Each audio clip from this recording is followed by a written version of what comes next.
¿Qué tal? ¿Cómo andan? ¿Qué dicen? Bienvenidas, bienvenidos a QR. Estamos en Bravo TV, estamos en vivo hasta las 12 de la noche. En el arranque de la semana, pero la sensación es que venimos como de un fin de semana muy, pero muy cargado. Suele pasarnos en la Argentina que las cosas pasan tan rápido, son tan intensas, que es como si enseguida estaríamos queriendo ir al próximo nivel de discusión, al próximo nivel de debate, haciéndonos preguntas hacia adelante. Pero claro, hay algo muy importante en lo que no hay que dejar de reparar en jornadas como esta. Y tiene que ver con lo que ocurrió en la provincia de Buenos Aires, qué significa el resultado electoral en la provincia de Buenos Aires y que es un no muy grande, muy importante de un sector de la sociedad en el distrito político más importante de la República Argentina, 40% del padrón electoral, a un gobierno y a sus políticas. Por eso, y más allá de que está muy remanido en estas horas, sobre todo porque fue parte del discurso del gobernador de la provincia de Buenos Aires, Axel Kicillof, aunque sea un poco binario, vamos a detenernos en algunos no y en algunos sí, muy importante, que dejó la elección en la provincia de Buenos Aires. Arranquemos con los no. ¿Y a qué le dijo que no? Entiendo que tenemos, ¿no? Nuestra portada, muy bien, ahí está, me voy a correr para este lado. ¿A qué le dijo que no ayer, insisto, los y las bonaerenses? ¿A qué le dijeron que no? Bueno, es parte de un debate. Es parte de un debate en función de la respuesta propia del gobierno. Hay un no muy importante a las políticas de ajuste, hay un no importante al maltrato, a la violencia como una manera de hacer política, a la crueldad respecto, por ejemplo, de la represión a sectores o a los sectores más vulnerados de la sociedad, pero también hay un no a la perversión de la manera en que se desarrollaron esos ajustes. Es decir, hay un no fuerte a la esencia de ser de este gobierno, que es la esencia del propio presidente, que tiene todos estos elementos. Motosierra, violencia verbal, crueldad, poca sensibilidad, poca empatía, como valores que en algún momento a Milei la sociedad le dio cierta oportunidad. Probablemente porque creían que era una manera necesaria para llegar a algún destino de mejor vivir. Pero eso no ocurrió. Y lo que pasó en medio de todo eso es que, claro, las denuncias muy fuertes de corrupción, varias, muchas, desde el comienzo con las acusaciones de venta de candidaturas, payarols, etcétera, etcétera, pasando por Libra hasta llegar efectivamente al 3%, fue debilitando esa confianza.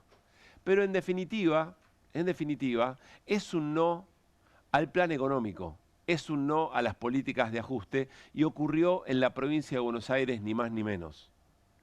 Si empezamos a desandar el camino de los próximos desafíos que tiene el gobierno, de los próximos desafíos que tiene la oposición, vamos a pasar demasiado por alto este límite.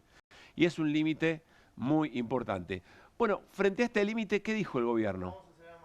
El gobierno ayer, en un momento del discurso, el presidente Javier Milei parece sorprender, dice, bueno, hay que tener autocrítica, hay que reconocer que la elección es una derrota, que es una derrota política fuerte, pero inmediatamente después el gobierno pone quinta, acelera y dice, no vamos a cambiar nada, al revés, vamos a acelerar, miren. No retrocede ni un milímetro en la política del gobierno. El rumbo no solo que se confirma, sino que lo vamos a acelerar y profundizar más.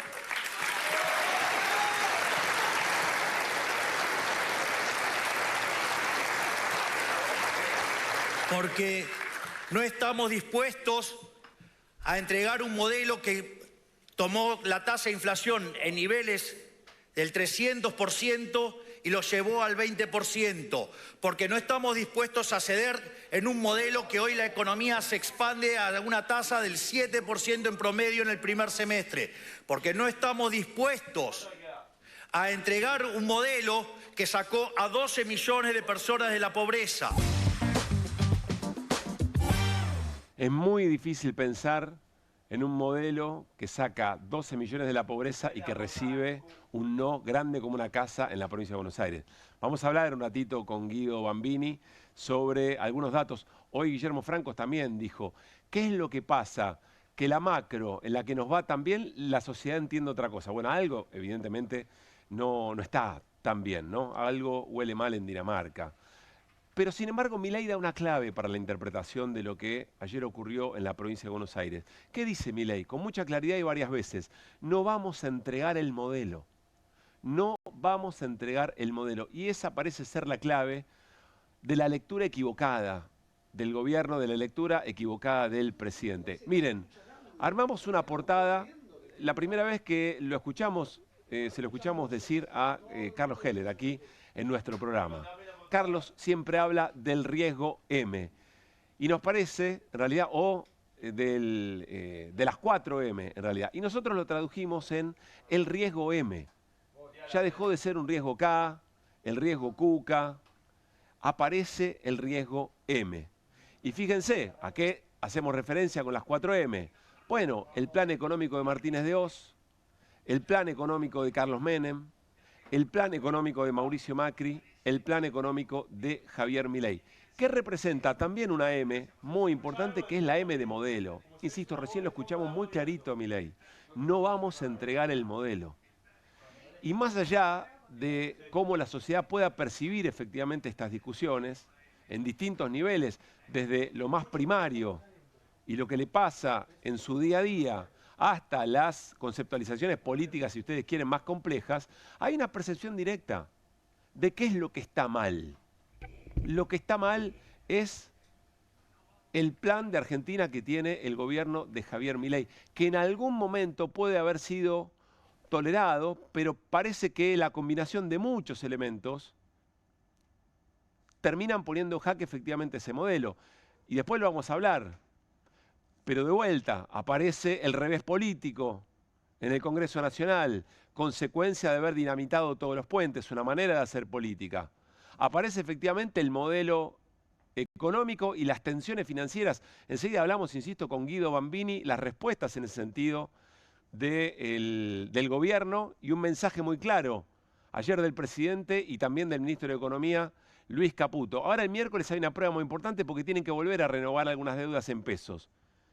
Y del autor de no corras, comprá campeón, corré campeón, Guido Bambini, aparecen los encajes a nivel soviético, a niveles soviéticos, porque son políticas o instrumentos de política económica que el gobierno ya parece haber utilizado y no le quedan balas en el cartucho.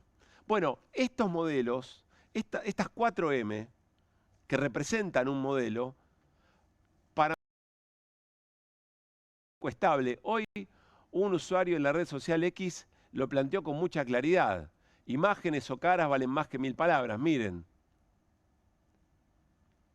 Vamos a dejar de lado lo que significó Martínez de Oz, el terrorismo de Estado, porque en realidad el terrorismo de Estado estaba al servicio de ese plan M o de ese modelo, que era efectivamente el modelo Martínez de Oz. Pero miren, 1999 aparece De la Rúa y Cavallo y aparecen Sturzenegger y Patricia Bullrich.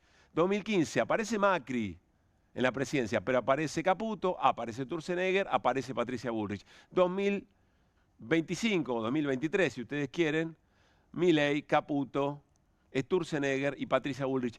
No es una casualidad, son intérpretes de lo que efectivamente ayer se puso muy a riesgo, se construyó un límite. Vamos a ver cómo sigue esto, pero tiene que ver...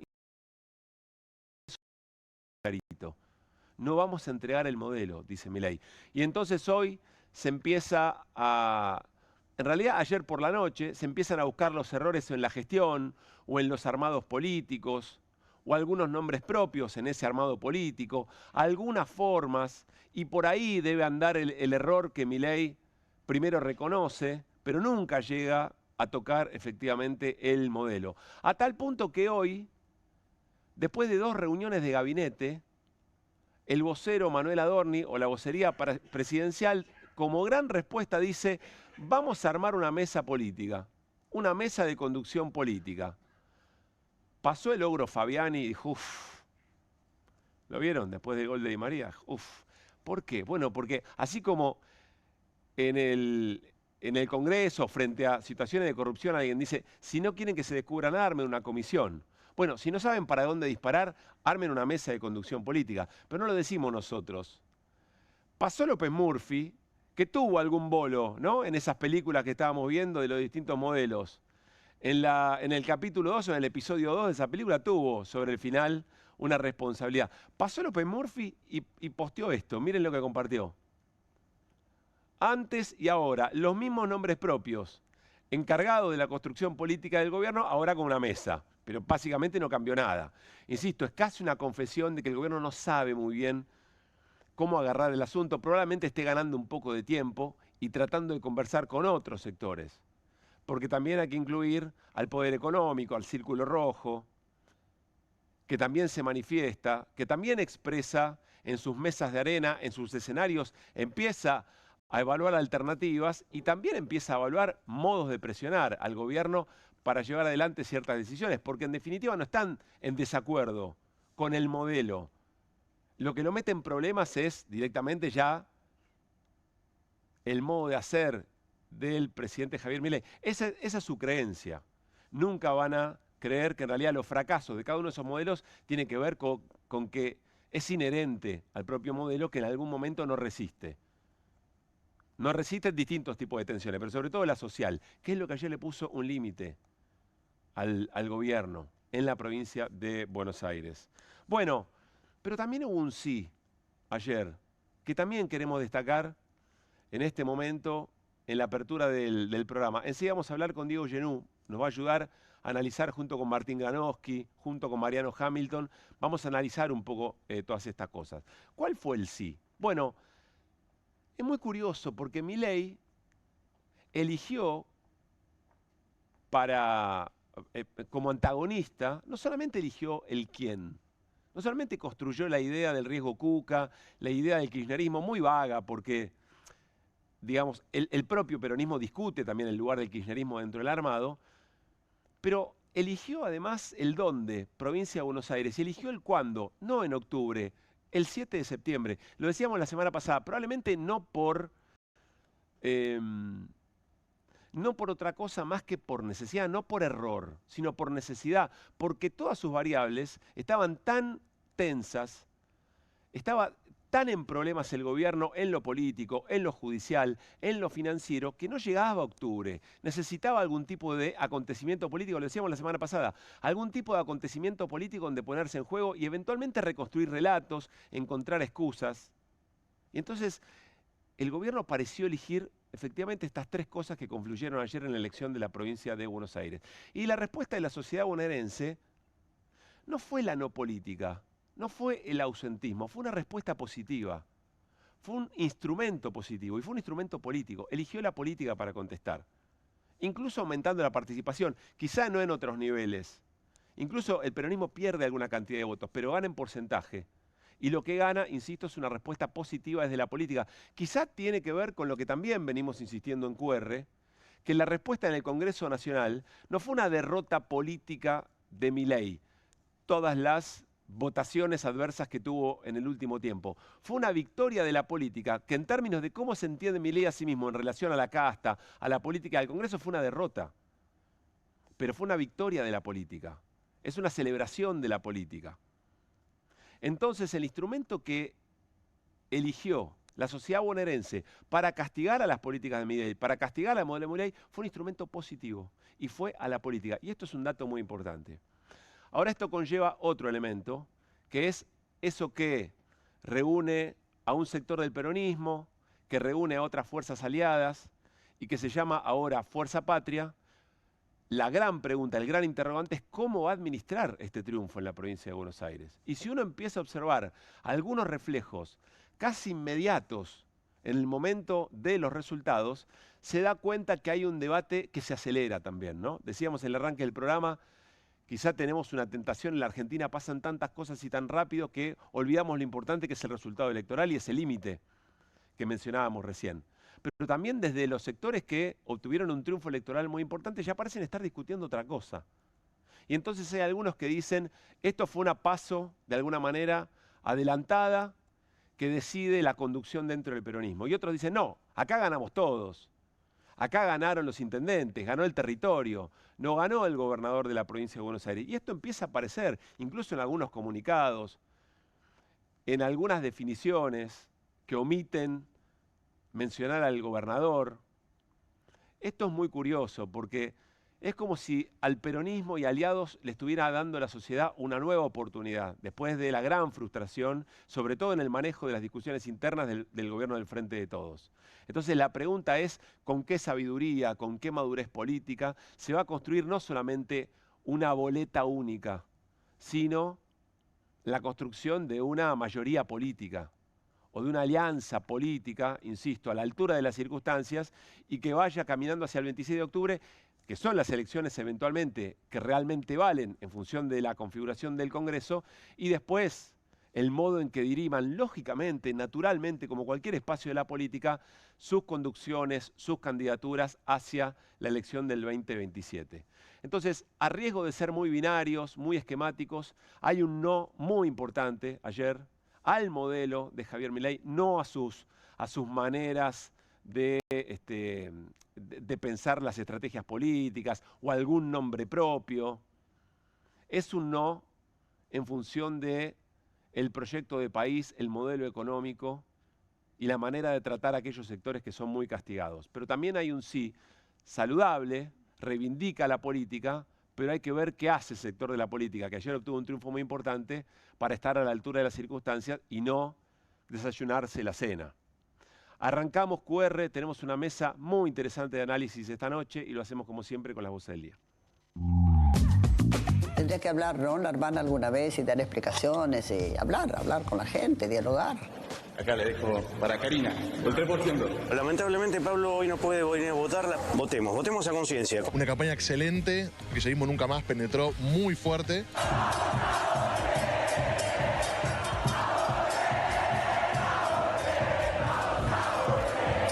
Retrocede ni un milímetro en la política del gobierno. El rumbo no solo que se confirma, sino que lo vamos a acelerar y profundizar más.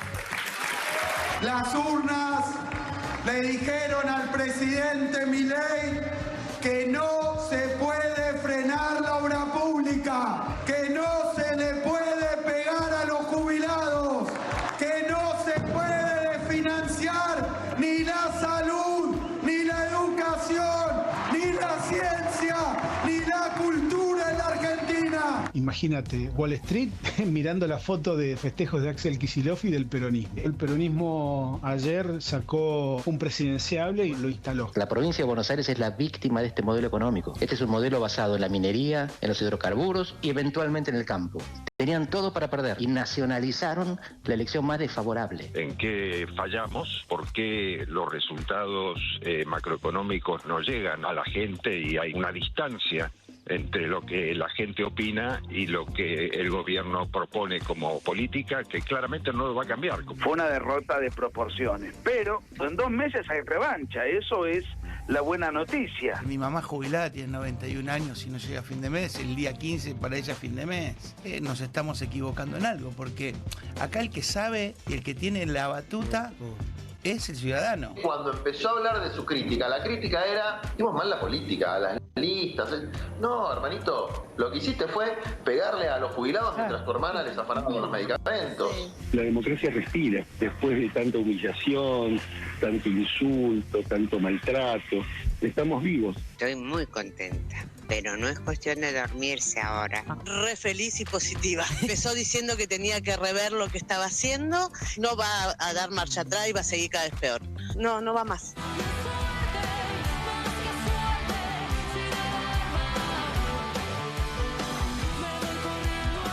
Saludo a la mesa de lunes de QR. Martín Granoski, ¿qué dice? ¿Cómo anda? Buenas noches, ¿cómo le va Pablo Caruso? Hamilton. Hola Pablo Caruso. Gran suéter trajo hoy. Tengo una sonrisa más grande que la del Guasón. ¿Sí? Sí. A verla. Bueno. Está el señor Guido Bambini también. ¿Qué tal? Con nosotros. ¿Qué dice, Guido? ¿Cómo estamos? Buenas noches. Cuando Franco dice, che, ¿cómo es que la gente no le llega a lo de la macro? ¿Cómo es que anda tan bien la macro y la gente no se da cuenta? No, ¿Qué es la macro? No, la macro no anda tan bien. La macro no anda tan bien. Un gobierno que no acumuló reservas cuando tenía que acumular en el primer semestre del año y ahora se encuentra con que, bueno, la semana pasada tuvo que vender 500 millones de dólares intentando sostener el nivel del tipo de cambio. Eso por el lado de los dólares. Y por el lado de los pesos tampoco anda bien la macro. También un gobierno que mes a mes en cada licitación tiene que renovar vencimiento de deuda en pesos y está dando tasas de interés del orden del 5% mensual. Y encajes a niveles soviéticos. Y encajes a niveles Bambini, soviéticos. Sí. No, pero digo, con la deuda en pesos, hoy el mercado se está preguntando si el gobierno va a poder pagar en el futuro esos guarismos. O sea, llega un momento en el que los agentes del mercado dicen, bueno, me gusta esta tasa, me gusta, bueno, pará, 6% en el mes, me deja de gustar porque no sé si me la vas a pagar. Cuando Franco dice, ¿cómo es que la gente no siente? La macro hay dos problemas. Primero, vuelven a tratar a subestimar a la sociedad respecto de cómo vive, pero además tampoco es cierto que la macro esté ordenada. Los números que da el presidente en su discurso son errados. Dice que estamos creciendo al 7% anual.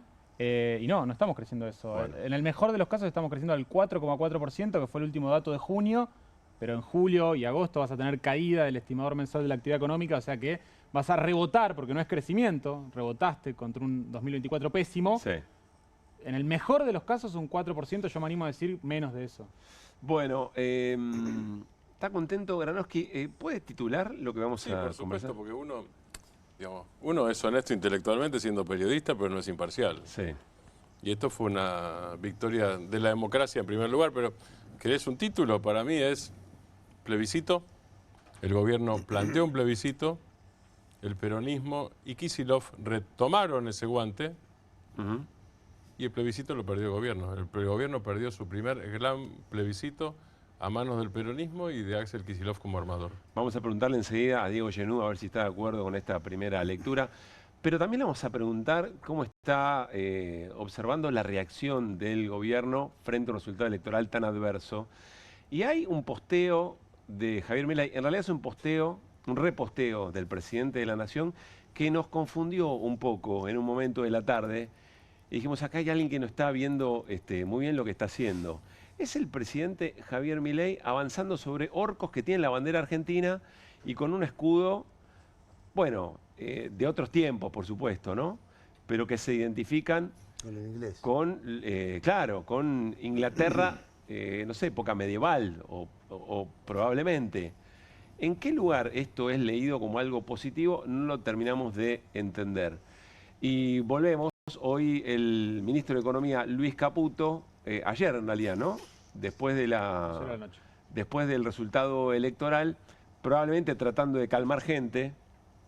Nada va a cambiar en lo económico, ni en lo fiscal, ni en lo monetario, ni en lo cambiario. Un abrazo a todos. Digo que acá parece haber un mensaje tratando de contener cierto impacto. En lo cambiario algo cambió, ¿no? Hoy se fue a 1.400, tuvo un momento de 1.480 y terminó 1.425. Claro, sí. Algo cambiario pasó. Supongo que la decisión del gobierno, ¿no? Sí, dejaron correr el tipo de cambio. Hoy, por los datos de Florencia Donovan, que viene siendo quien da cuenta de lo que vende el Tesoro antes de que salga la estadística oficial, habría vendido el Tesoro 34 millones de dólares, que fue lo que compró el día miércoles de la semana pasada, el único día que compró la semana pasada, en una semana que vendió 500 millones de dólares, y no intervino el Banco Central porque no llegó a tocar el techo de la banda. El tipo de cambio mayorista cerró en 1.409 pesos, abrió en 1.450 en las primeras horas de la mañana.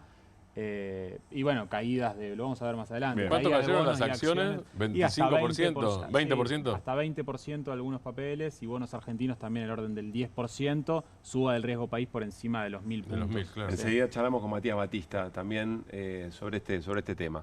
Colega, analista político, muy interesante siempre de escuchar y leer. Diego Genú, muy buenas noches. ¿Cómo andan? ¿Cómo ¿Cómo Pablo? Estás? ¿Cómo anda la mesa? Gracias por estar. La mesa anda bien. La mesa está firme. Está firme. Está firme. Está sólida. A ver, solo para arrancar. Lo que estamos arriba, no sé. ¿La mesa del gobierno cómo está? La de Milei, la nueva. No, la mesa del gobierno, creo que López Murphy sí fue un hallazgo, ¿no? Porque no hay nada nuevo, me parece, por lo menos en estas primeras horas el gobierno no aportó nada nuevo para salir del laberinto en el que se metió, en la trampa en la que se metió, ¿no? Creo que son las mismas caras. En todo caso está Lule Menem ahí oculto, no sé si debido a que quedó identificado con el 3%, pero es el mismo equipo que no tiene ni volumen político, ni yo creo demasiada capacidad de salir de esta situación. Creo que lo central para el gobierno es encontrar una estrategia económica, ¿no? Por eso creo que tiene las horas contadas, debería tener las horas contadas, la consultora Anker, Luis Caputo, Santiago Bausili, son grandes responsables de esta situación. Un poco porque lo que decían recién ustedes, no acumularon las reservas, esa es la propia fragilidad que hoy que el gobierno está pagando, me parece. ¿Pero eso es Caputo o eso es Milei? Yo creo que, es Milei, porque él decía se va a caer el dólar como un piano, no vamos a comprar si no está por debajo del piso de la banda, pero bueno, el responsable es el mejor ministro de Economía de la historia, del cual hablaba Milei hasta hace unos meses, el mismo que había fugado irresponsablemente 15.000 millones de dólares bajo Macri, pensando que Milei no es el fusible en este caso, Claro, por lo menos no lo en puede primera ser. instancia. En Sí. primera instancia no es el fusible. Ese- Después no lo sabemos. Vamos a volver a ese en primera instancia. No, el punto es... Perdón, Dale, Mariano, dale, dale. léelo usted. No, que coincidimos en la lectura de lo económico, siempre más o menos lo estamos tratando, pero también hay un problema político. No es menor el problema político, porque gran parte de sus, para ellos, ¿no? Para los parámetros de ellos, Sí. de los problemas económicos que surgen en su plan, en su modelo, a mí me parece repulsivo, pero Sí. es lo que ellos desean, empieza a surgir a partir de las dificultades políticas que tienen que consensuar con determinados actores de la política, o sea, cuando se le da vuelta al Congreso, básicamente. Entonces Sí. hay un problema político también. Sí, sí, sí. Lo que yo creo que si el gobierno tuviera otra fortaleza, puede prescindir de sus aliados, la casta, la dirigencia Que no es el política, el centro. Claro, está muy frágil desde el punto de vista, para mí, económico, el gobierno. Llegó con la lengua afuera, necesitaba empezar de nuevo con crédito social. Bueno, ayer quedó demostrado que tampoco tiene crédito social, no tiene crédito externo. Abonás nuestra teoría de que no fue un error adelantarse a ponerse en juego en esta elección, sino fue casi una necesidad. Y bueno, claro, lo que pasa es que todo se precipitó mucho. Entonces, hace 2 o 3 meses que el gobierno está con la lengua afuera. Especialmente, no sé, El algunos desarme dicen- de las LEFI. el Hace desarme de las LEFI, 2 ¿no? meses, sí. Una jugada de más que hizo el gobierno en lo económico, bueno, ahí empezó la inestabilidad con el dólar. Digo, era todo muy frágil. Habían venido zafando con el blanqueo, con la deuda del fondo, iban estirando el respirador artificial, pero hace 2 meses empieza la inestabilidad en lo económico y después fentanilo, Claro. estafa mortal del gobierno Milei, bueno, los audios de las coimas, la paliza en el Congreso, son una serie de cuestiones, pero yo digo, si el gobierno estuviera sólido en lo económico, todo lo demás, no diría que no le impactaría, pero le impactaría muchísimo menos. ¿Y crees que esto de la mesa política, ese anuncio, compartamos en algún momento si tenemos el comunicado del vocero presidencial, ¿crees que es ganar tiempo? No, yo creo que el tiempo juega en contra del gobierno. El gobierno tiene que reaccionar rápido. Y entonces esto que saber, compartamos ¿Y qué sería el eleccionar, Diego? el comunicado. Por eso. En tu opinión. Para mí, dentro de los parámetros, como decía Mariano, de lo que es este gobierno, tener un ministro de Economía que represente a algún actor de poder económico, sellar algún tipo de alianza para intentar una salida, obviamente con un dólar más alto. Bueno, y después, no soy economista, digo, pero me parece que un ministro de Economía que tenga él en sí mismo, no alguien que viene con la carpetita, alguien que no renueve representa... expectativas en sí mismo, su propio Sí, nombre. alguien que represente distintos actores y tenga capacidad Que de... no es Sturzenegger. No, para mí Sturzenegger es, o sea, es peor todavía, es está difícil bien. decir peor que Caputo. es Pero él se, difícil está decir. poniendo, él se está poniendo el traje, Sí, ¿eh? pero él Como es... mensaje, decís vos. Sí, él es o sea, Caputo, bueno, es un trader, Sturzenegger es un fundamentalista, piensa que el mercado tiene que hacer todo por sí solo. Caputo intervino de 1000 maneras en todo este tiempo, ¿no? Creo yo. Pero es hilar muy fino. Lo que no hay es alguien que pueda generar eso, calmar la sed de los aliados del gobierno que se lo van a comer crudo. Los fondos de inversión, parte del círculo rojo.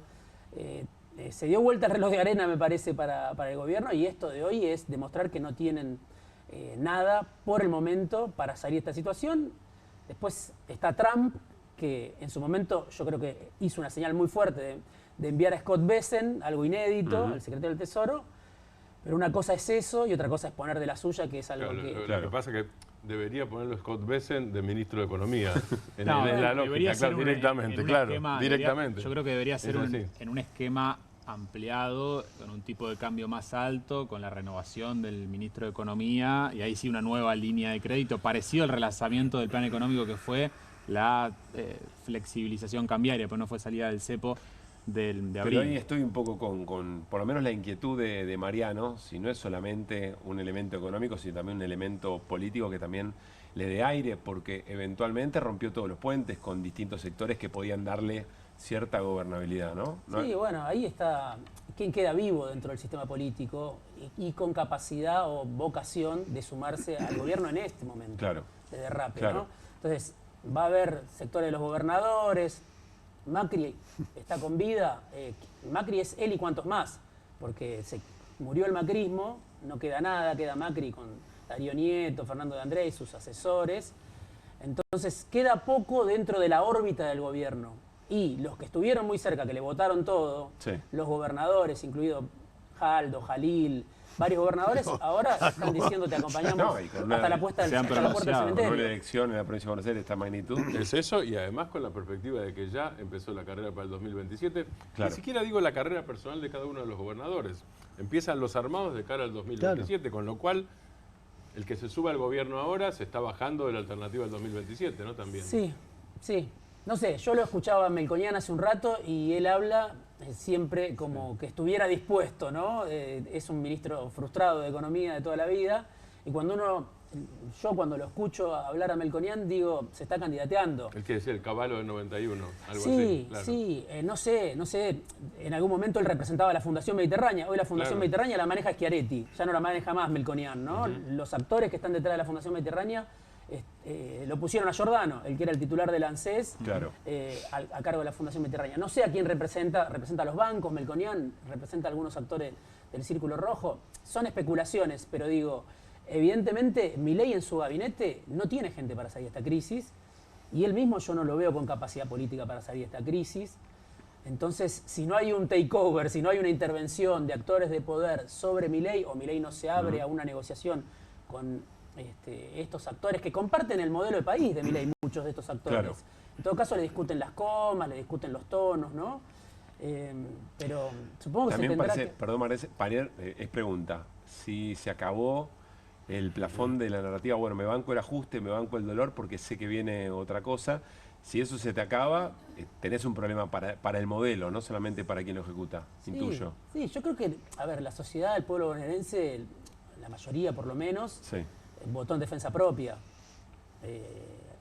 este domingo, ¿no? O sea, ponerle un límite a todo lo que representaba Milei, todo su modelo.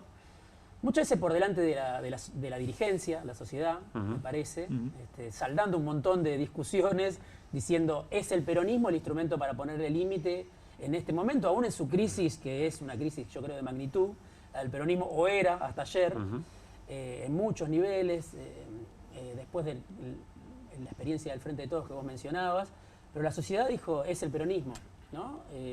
Para ponerle un freno a Milei. Y bueno, a ese proyecto tan temerario, ¿no? Donde gobierna el mercado sin ningún tipo de contrapeso. Entonces, creo que ahí hay una demostración muy fuerte, el conurbano sobre todo, ¿no? Y lo que, al mismo tiempo que la sociedad opositora dice, es el peronismo, el votante de Milei dice, ya no es más Milei. Una parte de los votantes de Milei le soltaron la mano. Alfredo Cernán Mancilla dice, ayer nació el antimileísmo. Y el instrumento a mano para ejecutar eso fue efectivamente el peronismo. ¿Vos con qué tesis venís de lo que ayer pasó? Ahora vamos a preguntar a Diego. Pasamos del lado del sí, respecto del peronismo y aliados. ¿Vos con qué tesis venís hoy, Martín, sobre eso? Yo vengo, por un lado, por lo que comentaba antes, por la tesis del plebiscito, pero fue un plebiscito... Se dieron varias cosas juntas, está clarísimo eso. Yo no voy a agotar todas, pero se dieron varias cosas juntas. Diego hablaba de la caída del gobierno del EFI en adelante. Bien, caída del EFI, antes se casó Libra. Últimamente el tema, no solo de las coimas, el tema de las coimas es doble. Es la coima, y como veíamos en el programa de la semana pasada, es la coima, y además ataco a los discapacitados y salgo de cacería. Digo, eso es otro elemento más. Digo, tenemos en cuenta los elementos del lado del gobierno. Más algo que voy a citar de un estudio de la consultora Q-Social. Q-Social hizo un estudio donde analiza la relación afectiva con Milei. Analiza la relación afectiva de los votantes e inclusive de los libertarios y de los arrepentidos libertarios, que es algo que incluye en el estudio, con Milei.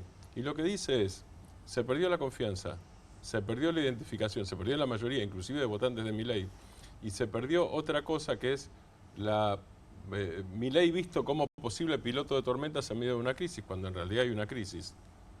Y además Milei es corrupto y hay desaprobación de la gestión de gobierno. Todo junto, todo junto. Esto por un lado. Y por otro lado yo decía, el peronismo toma el guante y Kicillof hace ese armado. Después podemos entrar porque es una discusión interesantísima. Yo creo en el era que acaba de decir Diego más que en el es. Me parece que el peronismo podía estar en una especie de crisis interna hasta ayer y hoy no lo está, pero es un tema a desarrollar que me parece muy interesante para discutir y para debatir. Elecciones desdobladas, pero resulta que la discusión de elecciones desdobladas ya quedó antigua. Digo, en parte por el resultado, porque esto es como el fútbol. No, hay que Digo, ver hay qué resultado tenés en octubre, porque si el resultado de octubre no es tan satisfactorio como este, va a haber quien le diga, viste, no había que desdoblar por aquello del peso territorial. ¿Y cómo sabés que hubiera sido distinto? Claro. Bueno, no. No sabés, no sabés nunca eso.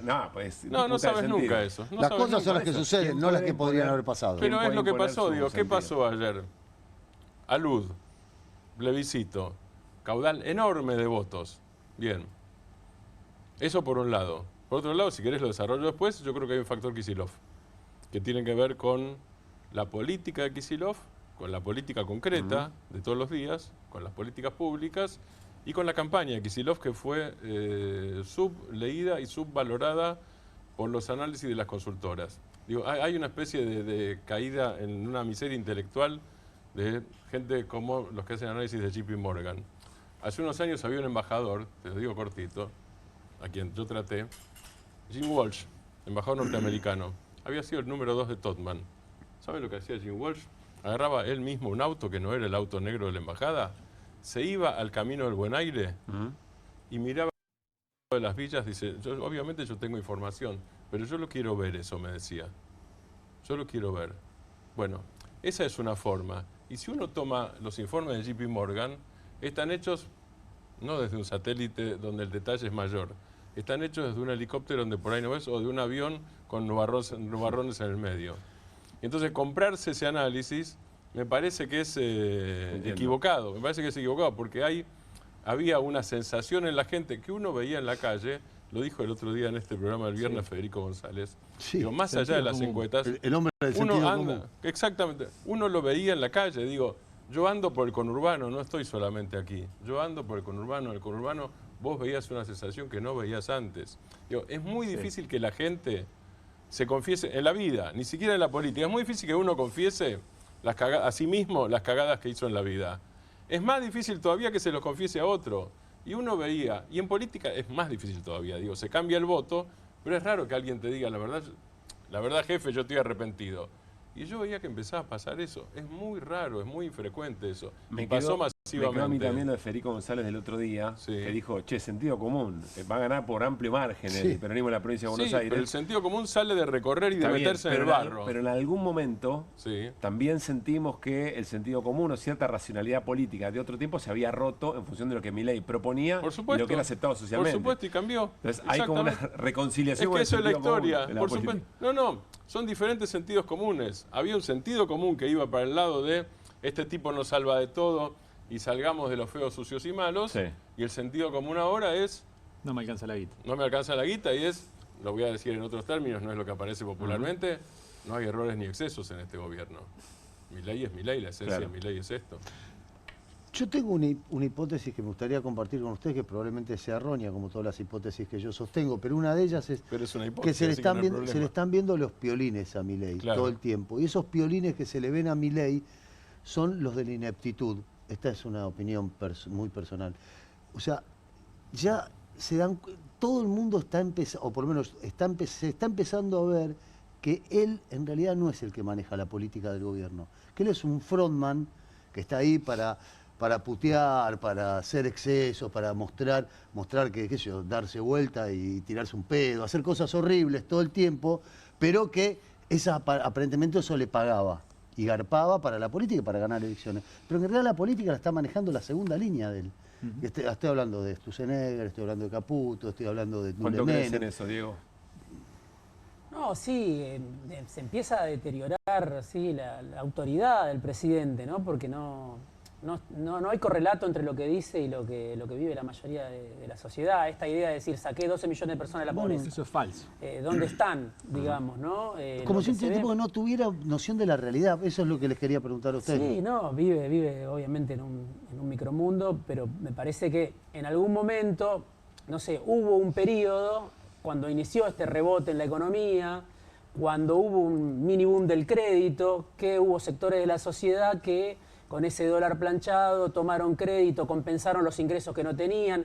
Fue un periodo, no sé cuánto, 6 meses. Elección en Cava. Elección en Cava. El segundo semestre de 2024. Claro, bueno, eso se agotó. Ahora ya la recesión ya lleva otra vez más de 3 meses y lo que viene es más. Entonces, que el presidente en ese lapso, en ese periodo, cuando la crisis económica se iba agravando otra vez, el gobierno tuvo que ir desesperado al Fondo Monetario Internacional, bueno, empezó la inestabilidad con el dólar, etcétera, tuviste una devaluación en julio, siguiera repitiendo un discurso ya perimido, bueno, empezó a chocar más, me parece, con gran parte de la sociedad. Y después, bueno, los últimos episodios, los audios de las coimas, todo eso, la represión, el maltrato a las personas con discapacidad, digo, todo eso me parece que fue generando un entusiasmo, o más ganas, o más bronca, lo que se quiera, como se le quiere interpretar, en sectores de la población que estaban desconectados. De castigarlo, decís. De castigar a Milei. La bronca moviliza, decía. Sí, y al revés con el votante de Milei. Al revés con el votante de Milei, porque hubo pocos pibes que fueron a votar. Yo creo que hubo un sector ahí, una merma fuerte de jóvenes, precariados, sectores populares, que eso era lo que a Milei lo hacía distinto de Macri, y eso se replegó. Ya no hay, esto también lo veía en la consultora del Chino Navarro, donde hace el estudio de campo Pablo Semán. En esa discusión dentro de la familia, los jóvenes habían convencido a muchos mayores o le habían dado el debate mano a mano, y ahora esos jóvenes o hacen silencio o le dan la razón a sus padres. ¿Y quiénes sí fueron? No, los abuelos, los jubilados, se vio en todos lados, mucha gente mayor que no tenía obligación de ir a votar. Ahí hay un dato muy interesante. Perdóname, Diego, hay otro dato interesante, no lo quiero dejar pasar, que es que la derrota política muy importante en el Congreso, primer veto volteado, se la dan la comunidad con algún grado de discapacidad, y van a votar los jubilados, por lo que dicen, van a votar jubilados. Yo hablé con mucha dirigente que estaba sorprendida por la cantidad de abuelos, que, o sea, más de 90, más de 80, más de 90, gente que fue a votar, diciendo no tengo obligación legal de votar, pero vengo porque esto es demasiado, ¿no? Interesante quién se puso a la pilcha de hay otro sector fuerte que dio vuelta a su voto, por lo menos hasta ahora, por lo que parece. Digo, esto es parte olfatómetro y parte información. Digo, conductores de Didi, por ejemplo, carniceros, mecánicos. Digo, Milei había ganado ahí. Bueno, Milei gana, lo contó aquí Furlan en algún momento. Milei gana entre los trabajadores metalúrgicos en algún momento. Bueno, esos fueron a votar. Pero esos fueron a votar con ganas. No es de los que se quedaron en su casa. Fueron a votar y habían votado por Milei en el 2023, hace menos de 2 años. Yo pienso de todas maneras que el ausentismo todavía fue alto. En la provincia de Buenos Aires fue menor, obviamente, pero hay un ausentismo importante. Votó el 61% del padrón. Al final terminó siendo ese el número, y ahí tenés, bueno, si hay 10 o 15 puntos más de participación electoral en octubre, la situación podría ser distinta si Milei lograra encontrarle el agujero al mate, que no sé si se lo va a encontrar, porque tiene todo lo que viene, me parece que va a ser muy difícil para el gobierno. Pero sí tomaría nota de que hubo un ausentismo menor que en otras provincias, pero hubo un ausentismo de votantes de Milei, especialmente. Por eso el presidente, cuando habló en Moreno la semana pasada, además de mencionar 5.000 veces al kirchnerismo, dijo, vayan a votar. Y cuando Karina Milei habló el domingo a la mañana, se le cayeron, balbuceó 2 palabras, dijo, vayan a votar, vengan a votar. Y no lograron convencer a sus propios votantes. El peronismo mantuvo un piso histórico que es muy importante en este contexto, porque obviamente es la provincia más ajustada, Milei se ensañó con la provincia de Buenos Aires, creo que Kicillof es un capítulo aparte, pero digo, así como yo considero que fue el niño mimado del Frente de Todos, 2019-2023, el único acuerdo Alberto-Cristina se mantuvo. Pues decís, el flujo a la provincia de Buenos Aires. Fue financiar la provincia de Buenos Aires especialmente, sí, pero ahora lo ajustaron como nunca y sin embargo la provincia, bueno, lo respaldó. Entonces hay mucho mérito de Kicillof, pero enfrente hay un ausentismo tremendo, yo creo, de los votantes de Milei. Diego, ¿cómo ves al peronismo administrando esta victoria en la provincia de Buenos Aires? Es un tema sensible hasta para, te digo, me parece que hasta para opinar. No, yo creo que el gran ganador... Está muy mirame y no me toque, digamos. Yo creo que el gran ganador es Kicillof de esta elección. O sea, es el peronismo de la unidad, es el peronismo si querés primero, pero es Kicillof. Y es inevitable que en algún momento, bueno, ese proyecto que Kicillof empezó a trabajar apenas asumió Milei, de cruzar el límite de la provincia de Buenos Aires, de ir a verse con otros gobernadores, de ir a verlo a Lula, de hacer distintos tipos de gestos y que chocó con la discusión interna y que eso lo hizo retraerse, me parece, en ese perfil más nacional-regional, bueno, vuelva a emerger naturalmente ahora después de este resultado. Martín decía, es un plebiscito, le salió todo bien, o sea, hizo una apuesta riesgosa, claro, porque no hay antecedentes de doblar la elección en la provincia de Buenos Aires, y bueno, parecía armado por Kicillof lo que terminó pasando, ¿no? Cuando tomó esa decisión era muy riesgosa, fue muy cuestionada.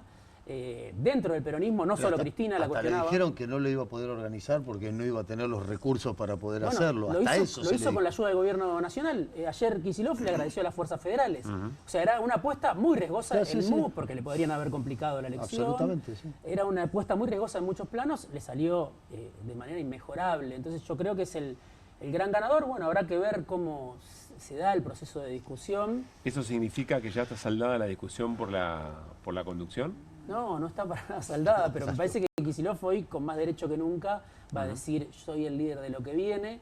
Ahí creo que Sergio Massa empieza a desplegar un juego, como siempre, más versátil que... Vos lo conocés más que nadie. ¿En qué está pensando? No sé si lo conozco más que nadie, pero más que Malena lo conocés. No, para nada. Lo escribiste, por lo menos. Para nada. Lo escribiste, por lo menos. En términos de análisis político. Lo que dijo Pablo me asustó. No, en términos de análisis político y esos pliegues que a veces son difíciles de ver. Pero ¿en qué está pensando, qué está viendo Massa ahora a tu criterio, por lo que lo conoces? O sea, Massa llegó hasta esta elección con una alianza de hierro con Cristina y Máximo.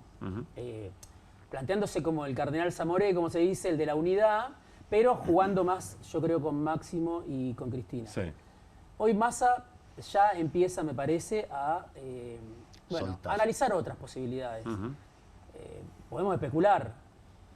Antes de que Cristina la sacaran de la cancha, 3 jueces de la Corte Suprema le prohibieran ser candidata, le ordenaran la detención, que hoy la tiene en su casa. Bueno, antes de todo eso, se especulaba cerca de Cristina Cristina puede volver a ser candidata a presidenta, como iba a ser candidata en la tercera sección electoral hasta que la sacaron de la cancha. Puede volver a ser candidata a presidente y Massa puede ser un eventual candidato a gobernador en la provincia de Buenos Aires de un esquema con Cristina otra vez al frente. Bueno, yo creo que a Massa ya no le disgusta tanto la idea de ser candidato a gobernador en la provincia de Buenos Aires. No es obviamente que él va a llegar al umbral si sigue esta discusión. Pienso que va a llegar al umbral del 2027 diciendo soy presidenciable. Pero... me sacrifico por ustedes. Pero claro, pero en un plan B yo creo que no descartaría él ser candidato en la provincia de Buenos Aires. Esto es interpretación, pero también de diálogo con gente que lo conoce mucho. Y eso se empezó a abrir como una posibilidad. Y bueno, Kicillof hoy está plantado para ser candidato a presidente. Falta mucho, esto es Argentina, mañana lo que hoy estamos diciendo no puede ser desmentido. Y además él no lo dijo nunca, que es la otra cosa. Completando, Diego, tomándome de lo que vos decís, sin contradecirte porque coincido, yo agrego una cosa. Hasta ahora la construcción de Kicillof es una construcción por acumulación en paralelo, más que por disputa. En algún momento fue de disputa, pero cerró la disputa, hizo la lista de unidad y lo que hizo, las campañas fueron en paralelo, no hubo coordinación de campaña. Yo creo que eso fue parte del éxito, no de la derrota. Si hubiera habido coordinación de campaña, mi impresión es que el peronismo hubiera sacado menos votos y no los que sacó. Así sumó, cada uno hizo su campaña y así sumó con una campaña más fuerte que es la de Kicillof y los intendentes. Yo tendería a pensar, viendo la historia de Kicillof de los últimos años, es que va a seguir con ese estilo de acumulación, que fue, por ejemplo, que claramente quería ser, vos te acordarás bien, claramente quería volver a ser candidato a gobernador. Y él que decía, quiero ser candidato a gobernador, me gusta ser gobernador, hay un espacio, en ese momento decía, no lo dice más, la jefa de ese espacio es Cristina Fernández de Kirchner. No salió de eso, pero uno veía la foto que se iba sacando en los asados y las fotos eran cada día más impublicables. Digo, más impublicables porque no cabían en ni una web ni un diario, porque las fotos abarcaban cada vez más cantidad de gente. Dirigentes sindicales, dirigentes sociales, dirigentes políticos, crecía la cantidad de intendentes. Hasta ahora ese método no lo cambió. Yo no sé si lo va a hacer en el futuro, pero hasta ahora eso no lo cambió, lo de acumular en paralelo. Y me parece que una parte de eso es el acto de ayer. El cierre de ayer es el mensaje a Cristina, todos adentro, el planteo federal, que es lo que vos decías de los gobernadores, que en realidad fue además saludado por gobernadores y además fue saludado por Lula, por Gabriel Boric y por Yamandu Orsi ayer, ¿no? O sea que ahí hay un armado, pero yo lo veo más en paralelo que en disputa, o en todo caso es una disputa en sordina. No es que no es una disputa, claro que es una disputa. Diego, y cerramos. Sí, no, con mucha muñeca, ¿no? Con también pisando huevos, digamos. Pisando huevos, es difícil el camino porque, bueno, Kicillof creció en política como, bueno, de la mano de Cristina, conoce cómo funciona ese dispositivo y al mismo tiempo, bueno, yo creo que la desafió cuando anunció el desdoblamiento, sí. Y sostuvo esa posición sin en una confrontación abierta, pero sostuvo. Él la confrontó cuando ella quería que fuera candidato a presidente. Sí. Y él se plantó en ser candidato a gobernador por segunda vez. Y con el desdoblamiento. Ese fue el quiebre. Sí. Yo creo que viene desde la distancia entre ellos, creo que viene desde 2021 por lo menos, cuando Insaurralde es jefe de gabinete, claro. etcétera. Sí, también. Pero está abierto. Creo que Kicillof ayer, bueno, obviamente, un baño de legitimidad, ¿no? De legitimidad popular, que es la más importante para un político. Cristina, bueno, está muy marginada por la situación en la cual la puso la Corte Suprema de Justicia. Si no, hubiera sido candidata en la tercera sección electoral. Y hubiera estado en el y escenario. hoy se estaría discutiendo, bueno, mucho más. No habría un solo gran ganador porque Cristina hubiera tenido esa centralidad. Hoy, bueno, es Kicillof el que puede tener una proyección. Igual creo que va a seguir la discusión. Va a seguir, de alguna manera va a seguir. Lo que sí es que creo que Kicillof está muy fortalecido para esa... Incluso los gobernadores, dirigentes del peronismo, te diría anti-kirchnerista, están mirando a Kicillof hoy como una referencia nacional. Hay que ver. Son las primeras impresiones en esta... Es impresionante porque pasó hace muy poco la elección y ya estamos, como no, leyendo muy hacia adelante. Él de venir del gobierno, él de venir del peronismo, bueno, así somos en algún punto. No, también él ayer abrió la puerta para una convocatoria más amplia, ¿no? También. Sí. Sí, el final fue democracia, paz y peronismo. Paz, democracia y peronismo, en ese orden. Diego, gracias por haber venido. Gracias a ustedes por la invitación. Muy bien. Bueno, recuperemos portada del riesgo M, porque con Guido Bambini vamos a hablar sobre la repercusión de la elección en el día económico, digamos, ¿no? En los agentes económicos. ¿Por dónde arrancamos? Sí, en el día económico y también proyectarlo, ¿no? Un par de días y pensar que esto no es que viene desde... No es exclusivamente la elección lo que dispara el día de hoy. Arrancamos con el dólar, ¿no? Que fue protagonista, lo adelantábamos hace un ratito. Tenemos unas placas para mostrar en dónde se encuentra. Cerró, este es el dólar mayorista, no es el dólar que podemos comprar todos nosotros, que es el minorista, que cerró en 1.425, sino es en donde están los importadores y los exportadores y donde el Banco Central está defendiendo esa raya, esa banda verde que vemos superior, que en la actualidad está en la zona de 1.470 pesos. Llegó a estar en 1.450 pesos el dólar oficial en el día de hoy, casi tocando el techo de la banda. Y los puntitos celestes son el dólar futuro. O sea, ya en octubre el mercado ya descuenta de que se rompe el techo de la banda previo a la elección del 26 de octubre. Veremos, insisto, cómo siguen los próximos días y si esta dinámica de volatilidad continúa en términos cambiarios.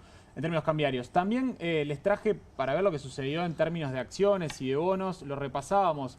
El panel general es todo rojo, ¿no? Día absolutamente, no sé por qué se dice día negro, lunes negro, debería decirse lunes rojo, con caídas de hasta 20% de las acciones. Bueno, también hay una connotación política. Podría rojo, ser ¿no? el rojo de los encajes, sí, el rojo soviético podría ser. Y con bonos cayendo casi el 7%. La contracara de los bonos son el riesgo Acá hay gente país. muy enojada. Acá hay empresas muy preocupadas, ¿no? Van perdiendo su valor. Acá hay una destrucción de valor tremendo, no solamente gente, sino también, no solamente empresas, sino también pequeños ahorristas o gente, actores del mercado que tienen estas tenencias, por los bonos o por las acciones. La contracara de los bonos es el riesgo país, hoy superó los 1000 puntos y se torna realmente dificultoso el refinanciamiento de la deuda que pretende hacer el gobierno en enero del próximo año. Vencen 4.500 millones de dólares y el Tesoro hoy en la cuenta del Banco Central tiene 1.100 millones de dólares. Tiene vencimientos de deuda externa hasta la elección del 26 de octubre por más de 1.200 millones de dólares. Tiene que pagarle al Club de París por 1.200 millones de dólares. Es decir, la cuenta del Tesoro está en cero. Veremos si el dólar toca el techo de la banda y el Banco Central empieza a vender los dólares del FMI. Tiene 20.000 millones de dólares líquidos para poder defender ese techo de la banda. Pero es probable que los pagos de enero se terminen haciendo con los dólares del FMI, con los dólares del Banco Central. Ustedes recordarán que el Tesoro le canjeó las letras intransferibles que tiene el Banco Central por los dólares del Fondo Monetario Internacional. Yo me animo a decir que es muy probable que volvamos a ver ese canje del Tesoro dándole letras al Banco Central, que el Banco Central le vuelva a dar los dólares al Tesoro y que los vencimientos de enero se paguen con dólares del Fondo Monetario Internacional, que es algo que no le gusta al mercado. Y un poco es esto, y vamos a la última placa para ver la dinámica más larga. Es como una confesión de que no tenés dólares, de que no acumulaste dólares. Esto es un poco más ampliada la foto, desde enero de este año. Es la caída del índice de acciones argentinas, porque, insisto, la jornada económica de hoy no fue consecuencia de las elecciones. Las elecciones fueron consecuencia del modelo económico. Claro. Y la caída de las acciones argentinas es del 50%. Este es el índice que nuclea las acciones argentinas, el Merval. Desde enero de este año, recordarán Davos, después caso Libra en febrero, se terminó el stock que significó en términos de dólares el blanqueo en el segundo semestre del 2024. El gobierno se quedó sin dólares. Se quedó sin dólares y tuvo que cambiar su esquema cambiario. Voló por el aire el crawling peg y en abril, cuando la inflación de marzo fue del 3,7% y el dólar paralelo, en ese caso no estaban unificados todavía, rozaba los 1.350 pesos, tuvo que ir a un acuerdo con el Fondo Monetario Internacional para darle una nueva bocanada de aire fresco, nuevos dólares por parte del Fondo Monetario Internacional, con la supuesta promesa de que iba a comprar dólares en el mejor momento estacional del año, donde tenés la cosecha gruesa, que además la adelantaste, le diste anabólicos al campo, bajándole las retenciones temporalmente para que te liquiden el primer semestre del año, y no acumulaste ningún dólar. Entonces el gobierno lo que hizo fue, lo leía a Jorge Carrera hacer una analogía muy interesante, ex funcionario del Banco Central, que decía que el gobierno lo que hizo fue cruzar el desierto o empezar a cruzar el desierto sin una cantimplora, sin una botella de agua, que es las reservas en el Banco Central. Me gustó mucho la definición. No es que las elecciones produjeron efectivamente esto, sino que es el propio modelo económico el que produjo la elección. Exactamente. Ahora volvemos a eso. Quiero incorporar a la charla a Matías Batista, como siempre, analista financiero. Hola Matías, ¿cómo andamos? Buenas noches. ¿Qué tal, Pablo? Equipo, muy buenas noches para ustedes, para la audiencia, ¿cómo andan? En función de lo que recién decía Guido, y por supuesto sumá o restá lo que quieras, ¿cuánto tiempo tiene el gobierno para tomar alguna decisión y salir de sigue todo igual? Bueno, en primer lugar, lo que describe Guido es tal cual lo que pasó. La dinámica viene desde enero a esta parte, tanto en la caída en las acciones como la caída en los bonos, que se profundizaron en las últimas semanas, pero lo que tiene que ver con las acciones y el problema financiero viene desde ese momento a esta parte. O sea que, independientemente de lo que haya pasado en la elección y las correcciones del día de hoy, la verdad que la dinámica es la que cambió, en donde el mercado empezó a descreer del modelo económico, aquel modelo del crawl al 1%, que terminó estallando, como bien relata Guido ahí, y que el FMI lo rescata, y después de eso lo que esperaba el mercado era que compren dólares. Como no compraron dólares, lo siguió castigando con el precio de acciones y de bonos, y llegamos a una elección en la cual el castigo de hoy fue realmente tremendo. ¿Por qué? Porque el riesgo que ve el mercado es el siguiente: se quedan sin dólares. Y como se quedan sin dólares, el riesgo de default, de que la Argentina no pueda cumplir con ese vencimiento en enero, o que eventualmente lo termine cumpliendo a ese vencimiento de enero con plata del FMI, plata que es prestada y que es prestada para que le devolvamos a partir del año que viene capital que tenemos pendiente con el FMI, entonces la situación empieza a ser, desde el punto de vista del riesgo país, muy álgida. ¿Cuánto tiempo tienen? El gobierno tiene que poner un timonazo urgente, tiene que rediscutir un montón de cosas y tiene que resetear el programa económico, porque bien ahí lo vemos en el gráfico de trabajo de Guido, ya el mercado está descontando que después de la elección en octubre el Banco Central va a tener que hacer algo con el tipo de cambio, no puede seguir con este tipo de cambio. Pero vos decís octubre, Matías, perdón la interrupción, pero decís octubre, faltan, no sé, 50 días. 36 ruedas. ¿Cuántos días hábiles eran? 33. Bueno, 33. Qué loco, ¿no? Qué loco. Y también es el número de... Faltan 33. A ver... Suena fuerte, doble 3. Sí, como el resultado de ayer. Pero, entonces, ¿es mucho o es poco? En ese sentido lo pregunto. ¿O no es tan lineal la cuenta? Es muchísimo. ¿Por qué? Porque, a ver, hoy se produjo una fuerte subida del riesgo país, una fuerte corrección a las acciones y en los bonos, pero ahora lo que viene es una dinámica, porque si bien el tipo de cambio estuvo en la zona de 1425, en algún momento tocó los 1450, se viene una dinámica. Ahora la dinámica es: ¿quién va a poner los dólares en el mercado para venderlos? ¿Qué va a pasar esta semana con la licitación de pesos que hay? Porque hay una licitación de bonos del Tesoro donde hay un montón de pesos que van a salir al mercado, que el gobierno no los va a dejar salir, va a volver a subir los encajes, porque si no la tasa de interés se le va a terminar yendo al infinito, entonces va a volver a subir los encajes. Ya prácticamente está nacionalizando la banca, porque esto es como que yo diga: che, tenés un kiosco, el 60-70% de la mercadería me la tenés que vender a mí y solo a mí. Está nacionalizando la banca. Guido Bambini, están alineados. Guido Bambini dice: son encajes nivel soviético. Pero totalmente, totalmente. Si esto lo estuviera haciendo un gobierno peronista, lo estarían tirando de Venezuela, de marxista, de cualquier cosa. Es cierto, el gobierno se está quedando con todo el flujo de dinero que debería ir al crédito privado. ¿Por qué no va al crédito privado? Bueno, porque hay muchos pesos dando vuelta. El gobierno se había convencido en un autobombo de que no había pesos en el mercado para presionar al dólar, y ahora se dio cuenta de que hay muchísimos pesos para presionar al dólar, y por eso sube constantemente los encajes. Lo que yo creo es que se viene una dinámica en donde el tipo de cambio va a estar sujeto a presión todo el tiempo, en donde los importadores van a anticipar importación, los exportadores van a tratar de pisar las exportaciones, en donde las acciones van a seguir corrigiendo, los bonos van a seguir corrigiendo, y en donde el gobierno va a jugar una partida día tras día en el mercado a ver si logra sostener este nivel de tipo de cambio sin vender los dólares que le prestó el FMI, ¿no? Porque eso ya sería el colmo, que vos vendas los dólares que te prestó el FMI para garantizar un tipo de cambio que en definitiva no es el de equilibrio de mercado, ¿no? Como hizo ya Macri en su momento, ¿no? Matías, nuevo. Te hago una pregunta. ¿Crees que esta nueva suba del tipo de cambio se va a trasladar a precios o no va a haber convalidación producto de lo planchada que está la economía? Ahí tengo una disyuntiva. La economía está realmente muy planchada. El gobierno se hizo trampa al solitario, por eso pierde la elección, porque el dato de inflación nunca fue el real. Perdieron un contacto muy grande con la realidad. ¿Creen que un jubilado puede vivir con 80 lucas por semana o que un trabajador promedio en la Argentina cree que puede vivir con 250 lucas por semana? Entonces, perdieron un contacto con la realidad, por eso pierden la elección. Por otro punto, no me acuerdo qué me habías preguntado, me fui. No, si el traslado a precios, digo, si la devaluación va a generar un traslado a precios o que la actividad planchada no lo va a convalidar, no va a convalidar suba de precios.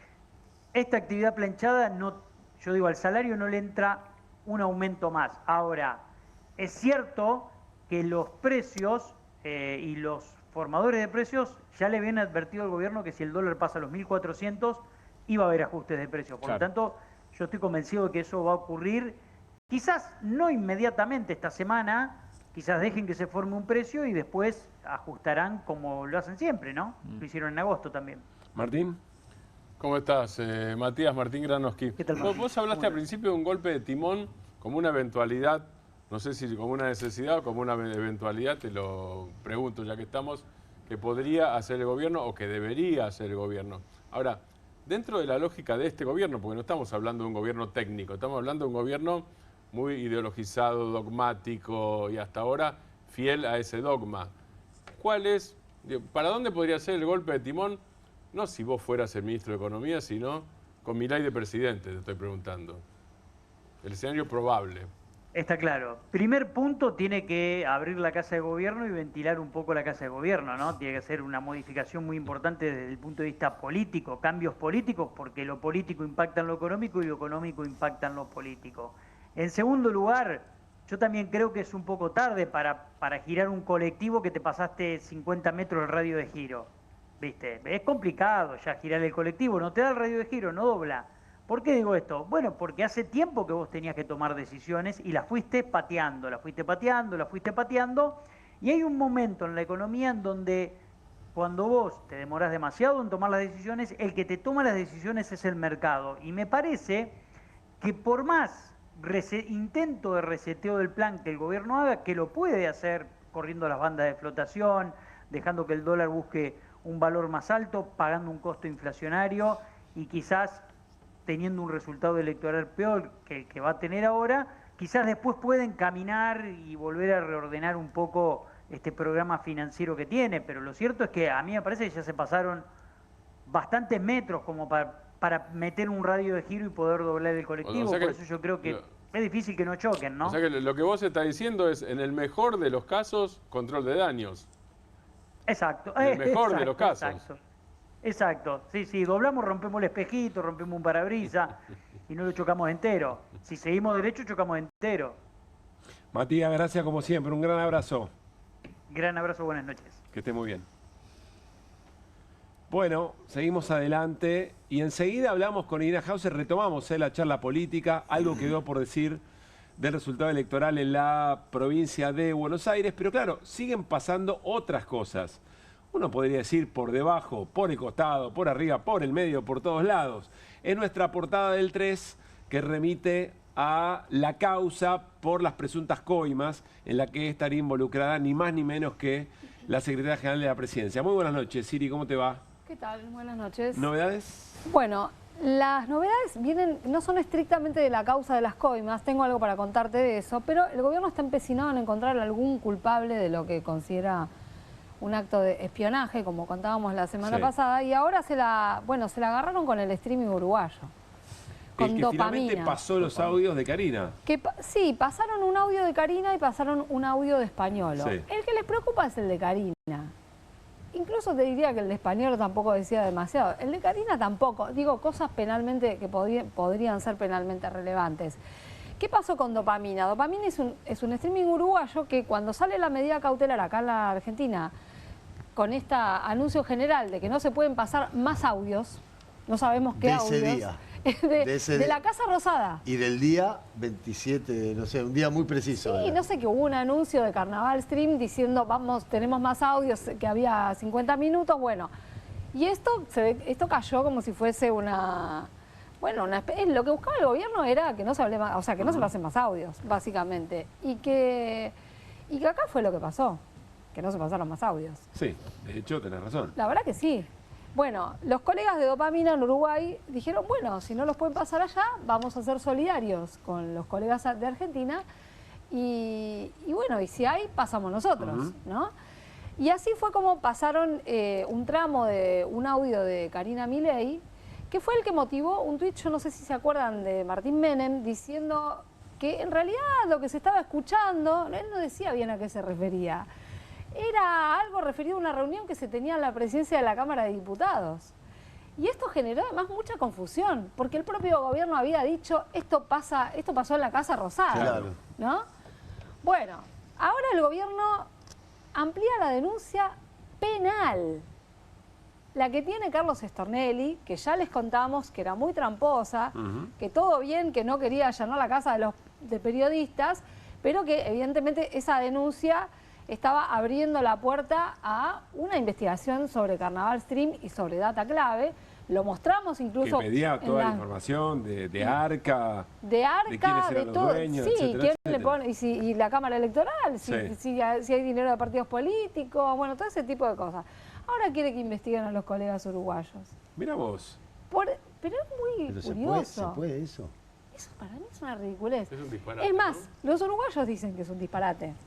Pero, o sea, el equipo de abogados que tienen los uruguayos dicen que es un disparate, pero además hay algo muy impactante, que es que dirigentes políticos de todo el arco ideológico uruguayo salieron a bancar a los periodistas de Dopamina. ¿Puede generar algún conflicto entre los países? Sí, puede generar un conflicto y de hecho es lo que están diciendo, bajen un cambio, porque esto va a terminar generando un conflicto diplomático por una cuestión de... A ver, ¿tenemos alguno de los posteos para compartir? Tenemos algunos de los posteos. Diego Ribeiro González, uno de los dirigentes políticos del Partido Colorado. Exactamente. Todo el apoyo y respaldo a Marcos Casas, bueno, a los integrantes de Dopamina, a los colegas.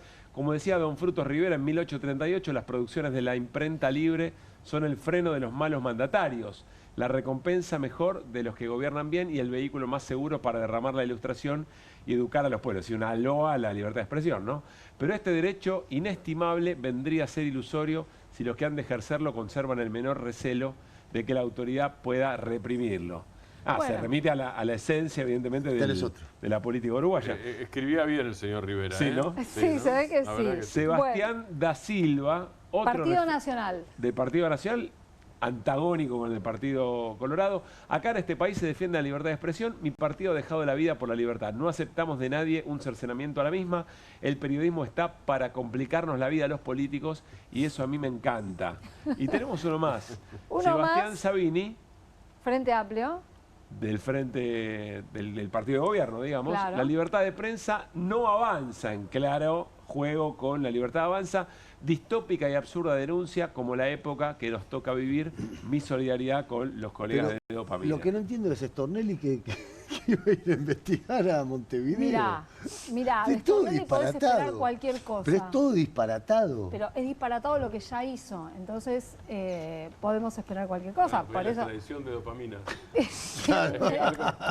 la dopamina tiene que ver con el bienestar, ¿no? Sí. Claro, es una de las... O sea, al gobierno le falta dopamina, le falta dopamina y quiere que los demás no la tengan. Claro. Algo por el estilo. Por ejemplo. Bueno, de la primera denuncia que hizo el gobierno, Stornelli se hizo eco. Esta es la ampliación. La hace Fernando Soto, que ustedes saben es mano derecha de Patricia Bullrich.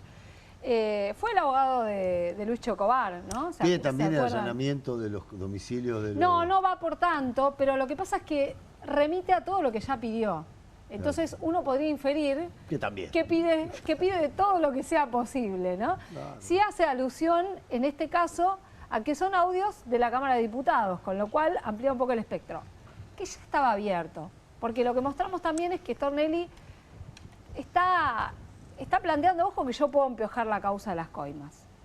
Porque él habla de los audios en general y habla de lo que habla el gobierno, que el gobierno lo que dice es acá una estrategia o una trama como de más amplio alcance, piden incluso asociación ilícita y ese tipo de delitos, pero sí, todo eso. Que también es, Iri, es pregunta, una demostración del momento del gobierno, ¿no? De suma debilidad o de manotazos. Claro, absolutamente. O de manotazos en la escena. Bueno, lo que sucede es que ya con la primera denuncia decía Mariano, lo vimos. Es cierto que hay que tomárselo en serio y es una cosa muy grave, pero Mariano decía antes, me digo que ya nos lo vamos tomando menos en serio a cada reacción que el gobierno va teniendo respecto a estos temas. Sí, lo que pasa es que yo cada vez que me acuerdo que Stornelli fue y dijo, acá hubo actos terroristas en una manifestación pública, ¿viste? Digo, es cierto, en general va para donde va la corriente. Y era el brazo armado de Bonadío. Bueno, pero... era eso. Uno podría ubicarlo era el brazo armado de Bonadío, pero es alguien que en general, primero que está a la derecha de todos los fiscales federales, él mismo ha estado procesado por espionaje, ojo. No concurrió a su... No concurrió a su indagatoria a sus propias 9 veces. Sí. Bueno, digo, se puede esperar cualquier cosa. En este momento, sí, el gobierno está en una situación de debilidad absoluta En general lo que hacen en Comodoro Pi con este tipo de causas, cuando hay situaciones de debilidad institucional, podríamos decirle, es cajoneo. Vamos a esperar, a ver qué pasa, ¿no? A ver cómo sigue el propio gobierno. A ver cómo sigue el gobierno. Pero lo de ayer no puede ser un cambio de perspectiva para Comodoro Pi. Sí, pero nunca esperes que Comodoro Pi, voy a decir una bestialidad, pero no te lo voy a decir para que sea gráfica. Gracia, no esperes que Comodoro Pi sea peronista. No esperes eso. O sea, pueden ser pendulares, pero nunca van, o sea, pero son, en general, el grueso de Comodoro Pi es de por sí antipopulista en el sentido progresista, ¿no? Gorila, va. Porque también están los populistas de derecha. Pero eso pasa en Comodoro Pi. Sí, digamos, hay que prestar atención a la causa, a la de las coimas propiamente dicha, que sigue bajo secreto de sumario. Hay unos runrunes que Españolo, no sé qué va a hacer. Yo te digo lo que entiendo que están analizando Españolo y sus abogados, antes que arrepentirse, están viendo si se pliegan a la nulidad que planteó la familia Kovalipker, la de la suizo-argentino, la de la droguería, que es una nulidad basada en cuestionar los audios. Hay un incidente que tramita en forma paralela. Bueno, pero ahí es importante todo el material que va recabando, el juzgado. Sí, pero el más juzgado, allá de los audios. El juzgado y sobre todo la fiscalía, en este caso que tiene delegada la investigación, está tomando los audios como vino alguien y dijo tal cosa. Y están buscando prueba de lo que se dijo. Para prescindir de los audios. Claro, que sería lo ideal. La consistencia de la causa. Exactamente. Los audios son un indicio. Son indicios y no prueba todavía. Sí. Pero bueno, una vez que alguien que es parte de la causa viene y te dice quiero la nulidad de todo porque esto está contaminado, porque los audios son de origen ilegal, bueno, tienen que abrir un incidente. Pero en caso de que Españolo diga me voy a sumar a este planteo, sería una contradicción que se arrepienta. Claro. Que se presente como arrepentido. Claro. ¿Arrepentido de qué? O sea, ese movimiento indicaría que arrepentido de algo que él dice que es una nulidad. No se va a presentar como arrepentido. Y no sabemos. Está bien. No sabemos. Pero también claro, como está el secreto de la causa y no conocen el contenido, supuestamente, claro. Bueno, no han tomado esa decisión. Bueno, enseguida vamos a hablar de otra causa muy importante con Nina Hauser que tiene que ver con la causa del fentanilo. 100 fallecimientos, 100 muertes, en algo que también pasa un poco, o pasó a un segundo plano, pero está muy vigente y hay novedades porque hubo allanamientos. Nos vamos a ir a una pausa, vamos a seguir hablando de las elecciones en la provincia de Buenos Aires, tenemos el tema del factor Axel con Martín Granowski y vamos a hablar también sobre la interna del gobierno, el gordo Daniel Parisini y Bondarenko, que debe ser de los que más rápido pegaron un volantazo después de un resultado electoral. O sea, debe ser récord Guinness respecto a algunas declaraciones del principal candidato en la tercera sección electoral. Todo eso después de la pausa.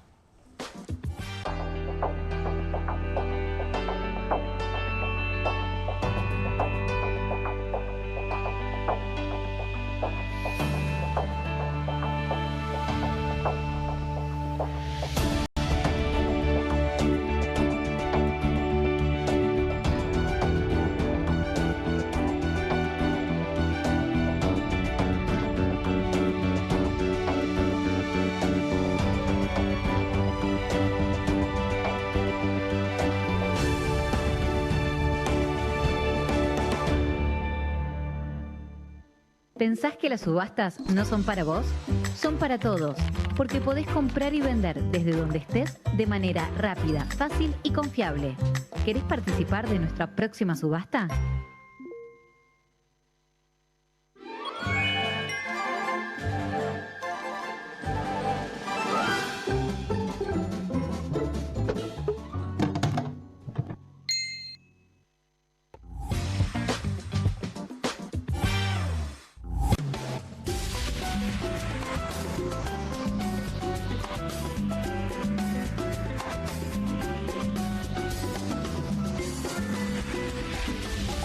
Se sumaron 900 nuevos policías para aumentar el patrullaje en las calles. Se incorporó más tecnología con chalecos de última generación y armas Taser y Birna de baja letalidad. Además, hay más cámaras conectadas a los centros de monitoreo para que la ciudad sea cada vez más segura. Buenos Aires Ciudad. ¿Necesitas llegar tranquilo a fin de mes? Tené un préstamo 100% online con WeCred. te damos un préstamo personal de hasta 400.000 pesos. Acreditación por CBU dentro de las 48 horas. Mínimos requisitos. Cuotas fijas en pesos. Rápido, simple y seguro. Ingresá ahora en wicked.com.ar.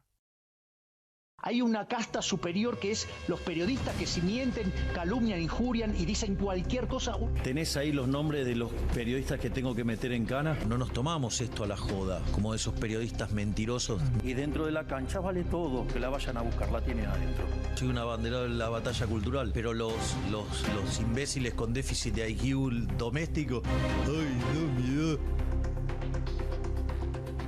Mientras que los imbéciles de los periodistas... ¿Sabes la cantidad de periodistas que tengo para mandar a la hoguera? Las mentiras de los medios.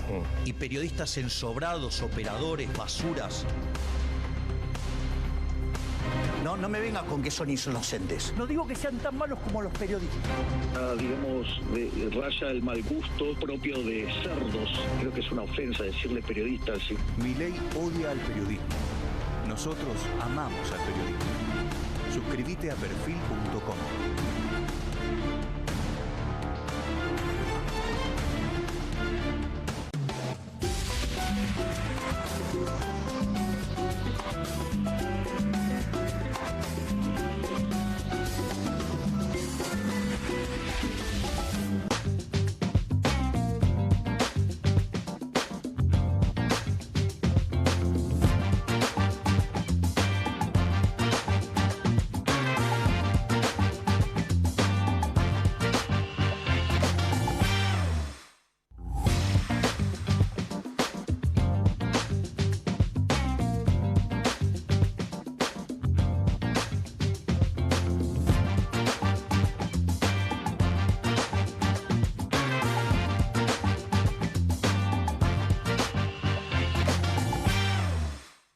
Bondarenko, el principal candidato en la tercera sección electoral de La Libertad Avanza. ¿Se acuerdan ustedes? Era la promesa de La Libertad Avanza de plantear el tema de inseguridad en la discusión electoral en la provincia de Buenos Aires. Finalmente el gobierno, creo que lo hablamos la semana pasada, el gobierno de la provincia de Buenos Aires se anticipa, hace una denuncia respecto de complicidades de comisarios y excomisarios pasando información hacia afuera de la propia fuerza y desactiva de alguna manera esa figura de legitimidad que presumiblemente iba a tener Bondarenko. Bueno, termina hablando incluso en los últimos días de corrupción. Miren, fue exactamente al revés. A sus candidatos les hicieron hablar de, eventualmente, de corrupción. Termina la elección con el resultado que ya conocemos. Bondarenko da una entrevista y dice esto. Creo que todo tiene que ver. Mi mamá jubilada tiene 91 años y no llega a fin de mes. El día 15 para ella fin de mes. O sea... Es fuerte eso que decís igual. No, y yo digo la verdad. Todo tiene que ver. Todo tiene que ver. Sabemos la problemática. Nuestro presidente, Javier Milei, cuando asumió dijo que íbamos a tener que ajustarnos. Se hizo ese ajuste. Los argentinos lo bancaron. Lo siguen bancando. Una gran parte de los argentinos lo siguen bancando. Y evidentemente otra parte de los argentinos nos está diciendo que abramos los ojos en algunas cuestiones, que tenemos que empezar a rever y a reflexionar que hay un camino que nos estamos equivocando en algo, porque acá el que sabe y el que tiene la batuta es el ciudadano, no es la política. Nosotros somos servidores públicos y tenemos que aprender a escuchar. Todo bien, Milei dijo, pero, ¿no? Aparecíamos el pero aunque no fuera dicho, pero contradice directamente lo que decía ayer Javier Milei. Javier me dice, cometimos algunos errores de gestión, de la política. Bondarenko, que por ahí se siente señalado por la fuerza del cielo, que decía, ¿a quiénes pusieron? No los conoce nadie, es el armado de pareja, etcétera, etcétera. Bondarenko dice, no, el problema no soy yo. ¿Cómo vamos a discutir? Lo que están viendo los ciudadanos es que no les alcanza la guita y que el ajuste es muy grande. Mi mamá, jubilada, no le alcanza la plata. Daniel Parisini, toda la fuerza del cielo, Santiago Caputo, que quieren volver al ruedo, le contestó medio de volea de esta manera, mirá. Todo tiene que ver. Mi mamá jubilada tiene 91 años y no llega a fin de mes. El día 15 para ella fin de mes. Bueno, o sea, esto para mí, poneme pausa. Esto es lisa y llanamente traición. Sí. Y lo digo, es la soltada de mano más rápida que yo vi en mi vida. 24 horas después, digamos, de que fuiste electo como diputado por La Libertad Avanza, salís a endilgarle la culpa al equipo económico de tu derrota electoral, digamos. Al equipo económico que destruyó la inflación en Argentina, que sacó a 12 millones de personas de la pobreza y que bajó la pobreza del 57% al 31% en un año y medio. 2 millones de chicos de la pobreza. ¿En qué quedamos, loco? O sea, ¿a qué gobierno perteneces? ¿Crees en el gobierno del presidente Milei? ¿Te gusta el gobierno del presidente Milei? ¿Para qué querías ser diputado? No me queda claro. Estas cosas no me quedan claras a mí. Siguiente. Y es tremendo esto, echarle la culpa al plan económico al... Yo creo que fueron menos de 24 horas en la cuenta. Y 12. ¿Quién le contesta a Parisini? ¿Alguien puede sacarlo de la duda a Parisini respecto de para quién juega Bondarenko? Sí, esto se llama Bondarenko se comía la cancha, ¿se acuerdan? Solo por el hecho de ser comisario retirado se comía la cancha, iba a instalar el tema de la inseguridad en la provincia de Buenos Aires, del baño de sangre. Bondarenko iba a demostrar que la provincia de Buenos Aires es el lugar con más homicidios del mundo, más que, no sé, más que Guatemala, que Honduras, que los alrededores de San Pablo y que un montón de cosas más. No pasó. Bluff. Yo es la primera vez que le Esto se escucho llama la voz en la bluff. cara. Sí, totalmente. A mí me llama la atención eso, que no había salido a hablar. Ahora, qué inoportuno, ¿no? Alguna que otra nota. Pero la nacionalización de la elección hace que no conozcamos la cara de los cabezas de lista en cada sección. Se le complicó mucho también el escenario con la denuncia. Me parece que eso lo complicó bastante. Pero me parece un poco torpe lo que hizo. ¿Y qué cana, no sé si puedo contestar la pregunta de... La preocupación de Parisini.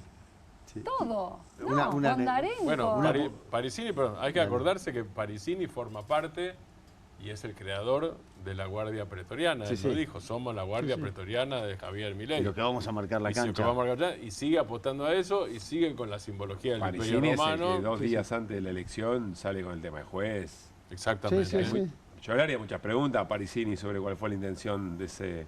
Totalmente. posteo. Parisini es Santiago Caputo también. Claro. Sí. Parisini es Santiago Caputo y Lemoyne es la vocera de Milei. Son los que hoy están diciendo, por querer ser otra cosa de lo que originalmente fuimos, tenemos este resultado electoral. Bondarenko le dice, no, papá, es que la gente no llega a fin de mes, le dice Bondarenko, ¿no? Y ahí me parece muy razonable lo que dice Bondarenko. Pero claro, o sea, lo que dice Bondarenko es como un sincericidio, ¿viste? Claro, exactamente. Pero por eso digo, pero es torpe políticamente. Digo, no entiendo para qué salió a decir eso. Porque porque él es cana, es que policía. Ah, bueno. Pero no viste que se define así, no se define como un funcionario, se dice es un servidor público. Sí, no bueno. dice que... probablemente sale a contestar porque se siente señalado. Pero él se define a sí mismo no como un funcionario, como un diputado, como un político, sino como un servidor público, un cana. Y la madre le debe haber dicho de todo, perdónenme. Exacto, iba a decir exactamente lo mismo. Dicho de Tal todo. cual. Tal cual. Digo, escuchame una cosa, Maximiliano. Vas con esto. Te comías la cancha, te comías los chicos crudos. Yo no gano un mango, tengo 99 y vos encima perdés. Basta. A ver, más allá de esto puntual, que yo creo que marca un momento del propio gobierno, de la misma manera que lo marcó lo que pasó con Juez y la respuesta del jefe de gabinete antes de la elección. Explíquenme qué es lo que está sucediendo a su criterio. El gobierno sale con una idea de mesa nacional con lo mismo de siempre y una convocatoria a gobernadores. Ayúdennos a leer un poco. Yo lo veo sin norte, directamente. Porque además salir a decir... ¿Pero qué es ganar tiempo entonces eso? O no saber qué hacer. Que También puede ser es otra cosa. control. O no saber qué hacer. Control. O no saber qué hacer. Digo, yo no creo mucho en la autocrítica. Sí en el análisis crítico. Porque el análisis crítico te lleva a cambiar. Si no, la autocrítica es lo que hizo Milei ayer, que es una autocrítica trucha. Es, cometimos errores. En todo caso, decir cuáles. Pero vamos a seguir para adelante. Vamos a cambiar. Claro, vamos a cambiar. No, vamos a profundizar. Entonces no cometiste ningún error. O sea, no sos consciente que cometiste errores, estás verseando. Si alguien te lo cree, puede ser, pero parece que no te lo creen mucho. Me parece que hay eso. Hay cero análisis crítico público. Yo no digo que hagan harakiri. Ningún presidente, ningún político hace harakiri. Claro. Ahora, me acuerdo cuando Néstor Kirchner perdió, no era presidente, pero había sido expresidente, perdió las elecciones en el 2009, lo primero que hizo es, nos derrotaron, reconocemos la derrota, hemos cometido errores y fueron tales. Nos aislamos, no llegamos a la gente de la provincia de Buenos Aires, no logramos transmitir, etcétera, etcétera, etcétera. y además hubo correcciones de gobierno. En esa ese reunión momento, de Parque Lezama, sí, ¿a eso te referís? exactamente, y hubo correcciones de gobierno. 2 años después. Gobernaba Cristina en el 2009, y en el 2009 la Argentina se empieza a adaptar, Guido lo puede explicar mejor que yo, la Argentina se empieza a terminar de adaptar a que en este país, a hacer medidas contracíclicas para que en este país la crisis del 2008 no pegara como pegó en otros lugares, y fue uno de los grandes éxitos de los gobiernos de Cristina ese, por otra parte. Acá no hay nada. Bueno, Acá es. No, por lo menos, no, estamos hablando de lo que vimos hoy, yo no sé qué va a pasar en el futuro. Ahora, llamo a los gobernadores van a ir. De hecho, inclusive el propio Kicillof ayer dijo... Que me llamen. Que me llamen, porque yo te pedí entrevista varias veces, Milei, y no me diste pelota. Espera, los gobernadores, habló Sáenz, el gobernador de Salta, en las últimas horas, y frente a la convocatoria dijo esto, mirá. ¿La convocatoria de gobierno va a asistir? ¿Le parece bien? ¿Le parece mal? Yo hasta ahora lo único que he visto es ese comunicado, no tengo comunicación ni he tenido comunicación con nadie, pero esto me recuerda mucho a un spot publicitario que hizo el presidente con Victoria Villarroel, donde decía claramente que una Argentina distinta es imposible con los mismos de siempre. Imagínense que yo me voy a sentar en una mesa a hablar con los mismos de siempre, con los que no cumplieron su palabra, con los que nos traicionaron, con aquellos que, como el caso mío, y lo digo con autoridad moral suficiente de decirlo, he acompañado junto al gobernador de Misiones, al gobernador de Tucumán, todas las medidas necesarias para que este gobierno pueda llevar adelante su plan económico, y no me arrepiento de haberlo hecho. Sáenz, usted dijo, perdón, gobernador, usted dijo hoy en la tarde, si no me equivoco, que lo cagaron, ¿es así? Así de fácil, y así de simple. ¿Con qué? Yo dije que lamentablemente este gobierno nacional ya...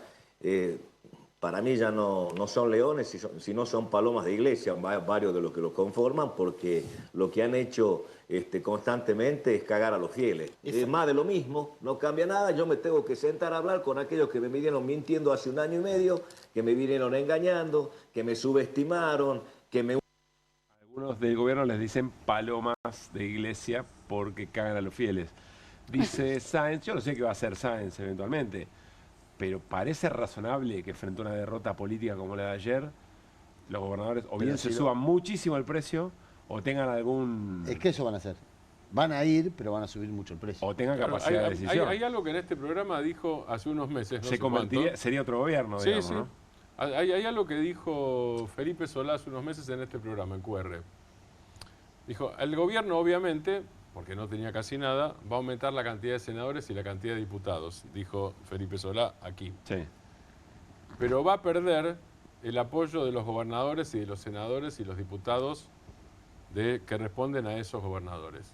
Y explicó por qué. Dice, porque eso es la mecánica de la política y porque se acerca el 2027.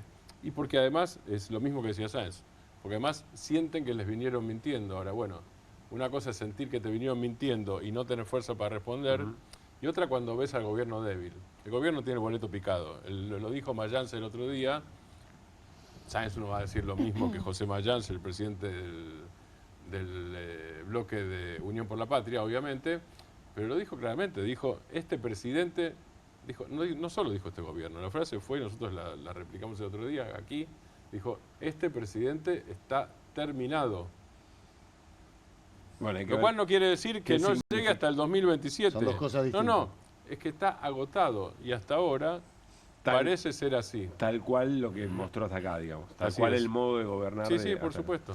A mí me sorprende igual, creo que todos estamos esperando algún anuncio de cambio en el gabinete, si no es ahora, en un tiempo, no sé, algo. Esta mesa que arma Milei de rescate... Es una mesa política. Pero si son, con los mismos de siempre. Con los mismos de siempre, claro. No, bueno, pero es política, no es económica. De hecho, Caputo no está. No, Caputo no está. No, pero que se suma una mesa con los mismos actores que se suma a lo que dijo Caputo anoche de que no va a cambiar nada. Claro. O sea, es la continuación de que no va a haber ningún cambio. La impresión también, además de que de que realmente no va a cambiar nada, el único que no está en esa mesa es Lule Menem. Que eso sí me parece un dato, pero es un dato que vemos nosotros. Pero está Martín.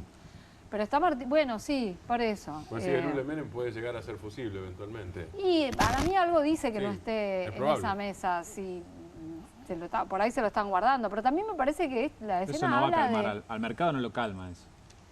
Ni lo deben conocer al ULM. Claro, pues, a mí me pareció... Pero ahí, ¿sabes qué? Una Sí. cuestión que me parece que es que Sí. no tienen con quién confiar, Milei. O sea, tiene un círculo muy pequeño. Tras que tiene rasgo de ser una Pero persona es que ese es el conflicto. paranoica. Pero, Irina, es que ese es el conflicto, porque yo no estoy de acuerdo, yo disiento con esto de que debería haber un cambio en el gabinete. Yo creo que el gobierno tiene que mostrar fortaleza y su fortaleza es no ahora hacer un cambio en el gabinete. Si hace un Sí. cambio en el gabinete ahora ya es como el descontrol más de que te puedas imaginar. Yo creo que debería, por ahí, dentro de un mes, Pero no sé. espera, algo tenés que hacer. Pero bueno, pero algo tenés que hacer, no esto. No esto, no hacer lo mismo. Es que esto no es nada, claro. O sea, podrías convocar una mesa de diálogo más amplia, podrías sentar a otros actores de tu propio palo, digo, no sé. Estoy diciendo, pero, es que el pero palo, no los seis de mismo de siempre. El palo es un palito, ese Claro, es el bueno, problema. Bueno, el palo Llenó es un dijo algo palito. interesante. Llenó dijo, tiene que ser un cambio que en sí mismo le ofrezca una lectura a los que hoy más lo acorralan, que son los mercados. Ya le dieron un cachetazo los bonaerenses y las bonaerenses, y eso no aparece en el radar, por lo menos, capaz que ocurre dentro de los próximos días, pero no sé. A mí no me toman en serio ustedes cuando yo digo que... No, pero yo ver. lo digo, que lo que están tratando de demostrar que él conduce. ¿Sí? Que lo ponen al frente de una mesa de conducción porque él no conduce. O sea, yo no me tomo muy en serio cuando yo digo que él es un frontman nada más, que está para algunas cosas, pero no creo que él tenga la botonera del gobierno. La botonera del gobierno está en otro lugar, muchachos. La tiene Karina, la tendrá Lule Menem, la tendrá, qué sé yo, Franco, no sé quién. No sé, la verdad, no, eso ya se me escapa. Sí, Pero lo que sé que no la tiene Milei. ayer- Entonces, ahora lo que quieren demostrar es que Milei conduce. Claro, anoche lo puso al ministro de Salud, a Mario Lugones al lado. Entonces, Rarísimo, ¿no? Eso Sí. puede interpretarse como un guiño a Santiago Caputo y a Rodrigo Lugones, Sí. el hijo de Santiago Claro. Caputo. Pero Estaba Lugones y Caputo, los exactamente, dos. tal cual. Ahora, al mismo tiempo, Lugones, vos tenés más información, Irina. Otro que tiene buen Es el resultado. señor Fentanilo. Lugones O está en tiene su dos- área. No, ¿No? y Coimas de Andis también. Por eso. Claro. Claro. Por los negocios y las contrataciones con la droguería suizo-argentina. Por eso a mí me llamó mucho la atención que lo pusiera ayer al lado. Sí por la relación con Caputo, pero además porque es un ministerio que, y como decíamos, a él no se lo nombra, ¿no? Prácticamente los medios, a Lugones. Bueno, pero debería ser casi el más nombrado en el contexto de las causas de las que venimos hablando. ¿Qué ¿no? novedades hay en la causa fentanilo, Iri? En la causa del fentanilo hubo allanamientos que están relacionados con algo que a lo que nosotros le veníamos poniendo el ojo, que fueron allanamientos en AMAT. En AMAT y en domicilios de autoridades de AMAT. Y lo que trató de hacer Kreplak es algo parecido a lo que se vio en la causa de las coimas de Andis, que es asegurar prueba, ¿no? Entonces, allanó por un lado. Igual, bueno, ya pasó cierto tiempo, ¿no? Se supone que... Kreplak, el juez, recordemos. Kreplak, Ernesto Kreplak, Sí. el juez de La Plata. Allanó la sede central de la AMAT, la sede del Instituto Nacional de Medicamentos y los domicilios particulares de la administradora de AMAT, Nélida Vicio, la ex titular del INAME, Gabriela Mantecón Fumadó, la directora de Fiscalización y Gestión del INAME, Instituto de Medicamentos, ¿no? Que dijimos antes, y la directora de Postcomercialización y Acciones Regulatorias de INAME. Ah, y el jefe de departamento de inspección de INAME también. Son todos cargos que están vinculados, algunos están bajo la órbita del Ministerio de Salud. Por eso te digo, esto se va abriendo la causa. Y no nos olvidemos que Kreplak, en la causa del fentanilo, lo que hizo respecto al Ministerio de Salud, en un momento dado fue decir, no, ustedes no pueden ser querellantes. El Ministerio de Salud se había presentado como querellante. Eso le daba acceso a la causa. Claro. No más, dijo Kreplak. Bueno, a todo esto se llevó documentación y demás cuestiones, pero además se llevó teléfonos celulares. Después se verá si quedan imputadas estas personas o no. Pero fue algo muy relevante en la causa, donde hasta ahora las personas que fueron indagadas son las que están vinculadas a la droguería y las que están detenidas, ¿no? Bien. a HLB Pharma, ¿no? Digo porque hablamos por el momento de la Suiza Argentina, pero en este caso hablamos de las ampollas de fentanilo contaminado. Sumo además que esta semana hay actividad en la Comisión Investigadora Libra, o sea, hay un montón de otros elementos que además siguen alimentando una escena de un gobierno en esta situación, ¿no? Menos mal que está la Comisión de Libra en el Congreso, porque si esperamos algo de la causa... Nada. Y no, va todo muy a tranco, muy lento. ¿Quién es el juez? La jueza María Servini. Cierto. Pero la causa está delegada en el fiscal Eduardo Tayano. Lo que pasa es que está muy ocupada con la causa de Grillo, ¿no? También, Servini. Qué generoso que sos. No, porque avanza tan rápido en todo. Sí. Vamos a ir a una tanda, la última, muy rápida. Volvemos con algo de Factor Axel que le quedó a Martín Granowski y seguramente siempre alguito más, algún scroll o algo para cerrar la noche. Dale.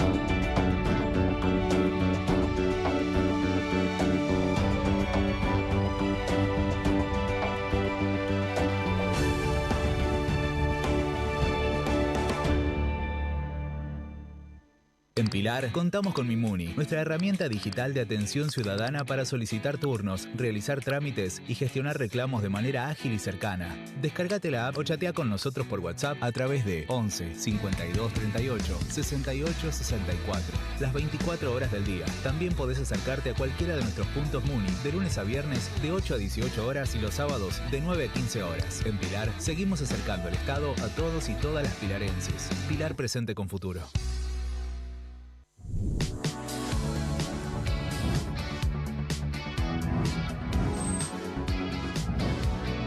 Soy Agustín Neglia, los invito a todos a ver por Amazon Prime lo mejor de La Rioja en nuestra nueva serie de viajes Super Guide por Amazon Prime.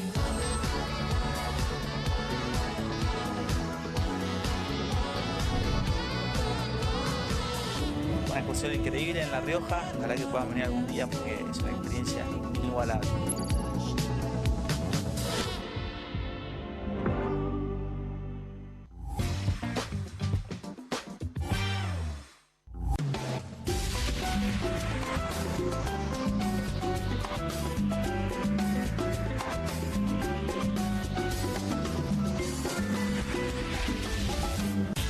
Córdoba es la capital de escapadas todo el año. Sí, un destino para conectar con la naturaleza, hacer sierra office, deporte, comer o visitar a un santo de verdad. Un lugar preparado para que puedas disfrutar todo el año. Vení a Córdoba, disfruta más fácil. ¿Necesitas llegar tranquilo a fin de mes? Tené un préstamo 100% online con WeCred. Te damos un préstamo personal de hasta 400.000 pesos, acreditación por CBU dentro de las 48 horas, mínimos requisitos, cuotas fijas en pesos, rápido, simple y seguro. Ingresá ahora en wecred.com.ar.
Bueno, nos van quedando algunas cosas, perlitas, o no tanto, te diría, gente muy enojada por algo de lo que vamos a contar, que tienen que ver con la elección de ayer.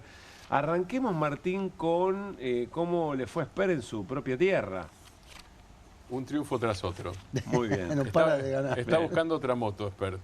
No sé si esta vez va a tener el acierto de subirse a la moto de alguien acusado de homicidio. De un barra brava. Un barra brava de comunicaciones era, ¿no, Mariano? Sí, de comunicación. De comunicación, no sé si esta vez va a ser así, pero casi. Es difícil ganar cuando en tu pago no ganás. En política te lo facturan terriblemente, digo, eso es así. En Pergamino ganó Fuerza Patria. Hace 12 años que no hacía una buena elección en Pergamino. Ayer no estuvo. Pergamino, no apareció. No apareció, no lo pusieron en el escenario. Ya no lo habían puesto en el escenario en Moreno. Tenés razón. Tampoco lo habían puesto en el escenario en Moreno. El profe, el querido profesor, el genio, el sabio, etcétera, etcétera, está siendo ocultado. Es así.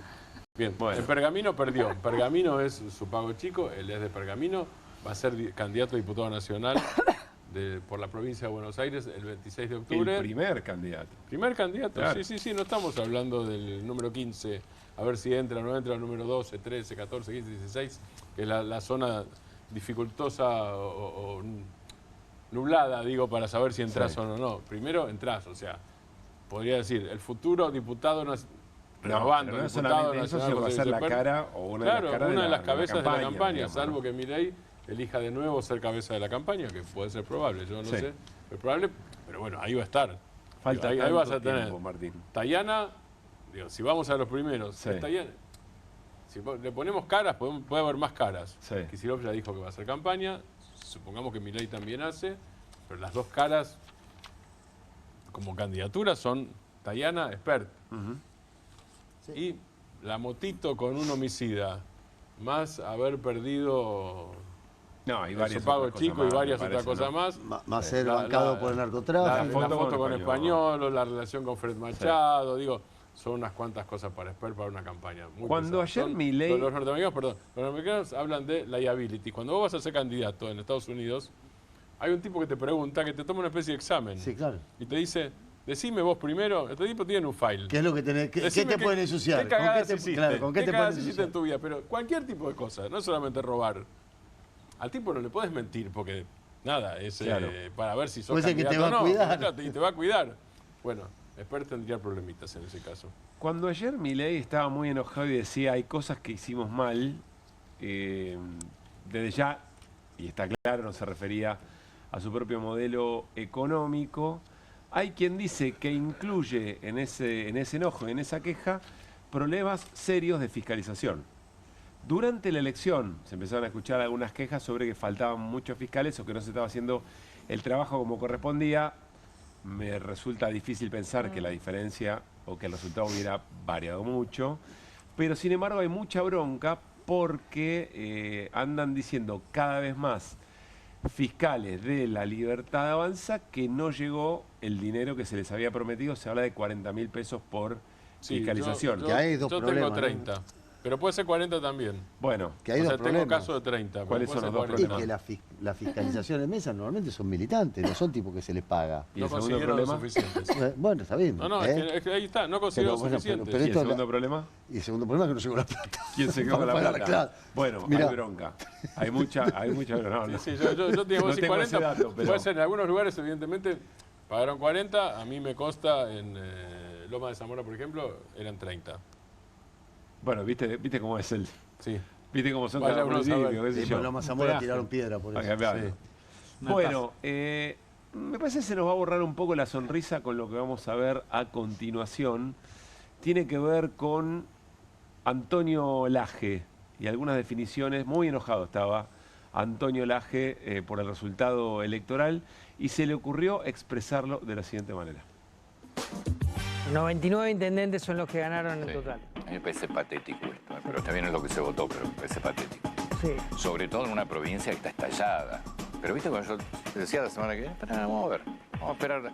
Cuando hablamos de inseguridad, vamos a ver, vamos a ver. No, bueno, veremos si van a ver cómo vota. Evidentemente es... También evidentemente, a ver, yo particularmente creo que en las últimas semanas todos veníamos viendo que el kirchnerismo tenía chance de ganar. Lo que yo digo es, Hay algo que también no vemos en general, o no hemos visto el periodismo en general. No nos fijemos más o no se quejen más cuando tengas inseguridad, cuando no hay policía, cuando te maten, porque acaban de votar. Sí. O sea, también seamos honestos.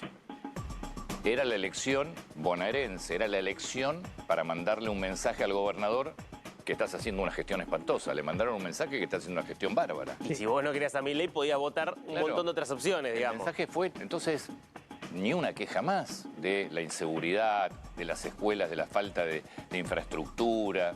Porque la verdad, ¿cómo traducís esta elección? Claramente. Eso.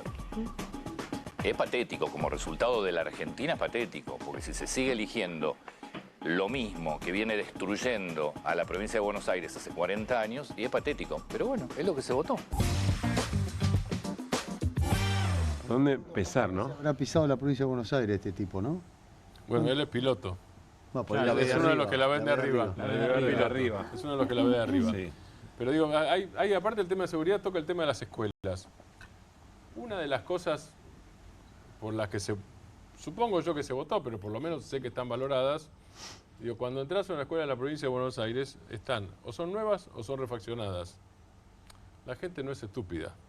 Digo, obviamente la inseguridad no por el tema del homicidio no es lo principal. El homicidio en situación de robo en provincia de Buenos Aires de hecho, bajaron y además es el 17% de los casos. El resto son homicidios que tienen que ver más con homicidios intrafamiliares, por ejemplo. Mucho más grave que eso. Eso por un lado. Ahora, la irritación permanente que te afanan el celular es irritación permanente. Porque es diaria. Eso es cierto. Y abarca todas las clases sociales. Eso es. Y eso se ve. Ahora,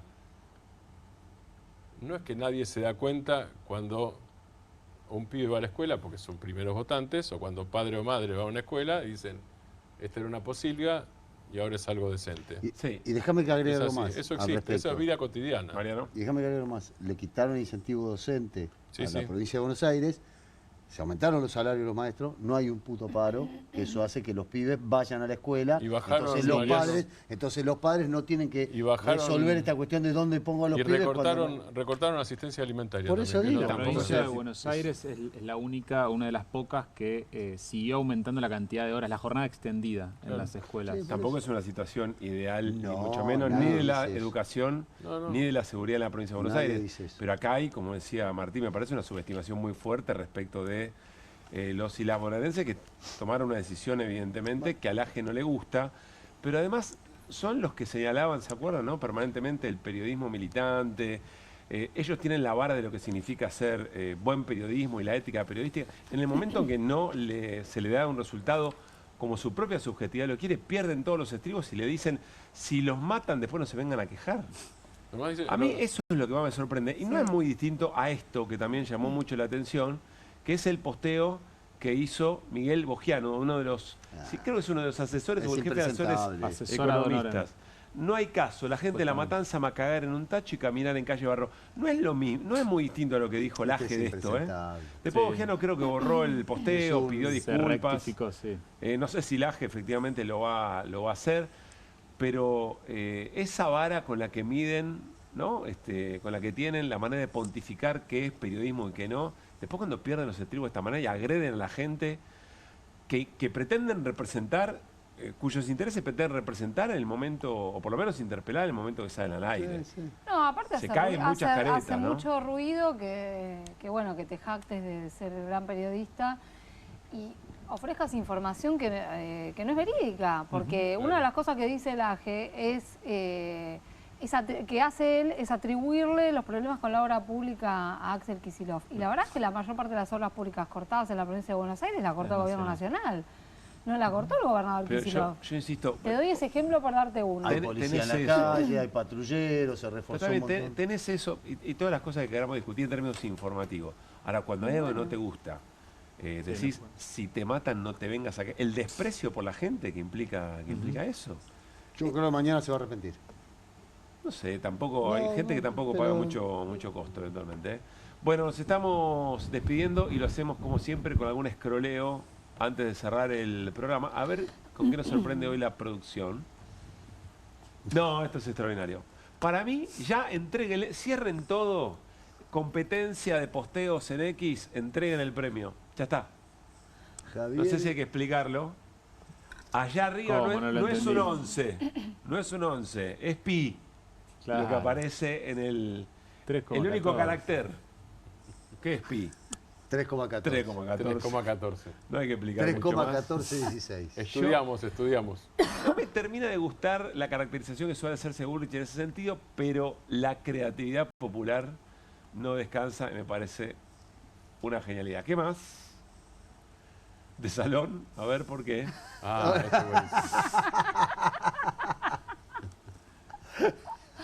muy bueno. ¿Saben qué es? Qué lindo. Lo peor. Qué lindo. Es que dentro de ¿cuánto? Pega, agarra la garrocha. 2 añitos. Asume con su experiencia en el gobierno nacional y popular. Con esperanza, fe y esperanza. Embajador en Francia. Exactamente. Sí, por lo que esperanza, sabe, fe y trabajo. Lo que sabe de los carpinchos, etcétera, etcétera, reaparece con ustedes, Daniel Scioli. ¿Y qué más tenemos? A ver, está muy cargado hoy el escroleo, ¿eh? Matías Viso, usuario, el problema con el velorio del peronismo es que siempre se llena de gente. Gran verdad.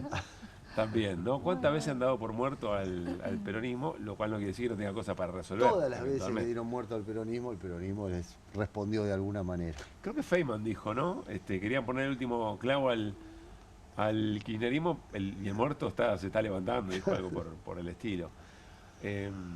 ¿Cuánta subestimación, insisto, de la escena? Es mucho más sencillo eventualmente reconocer la complejidad de la política. Obvio.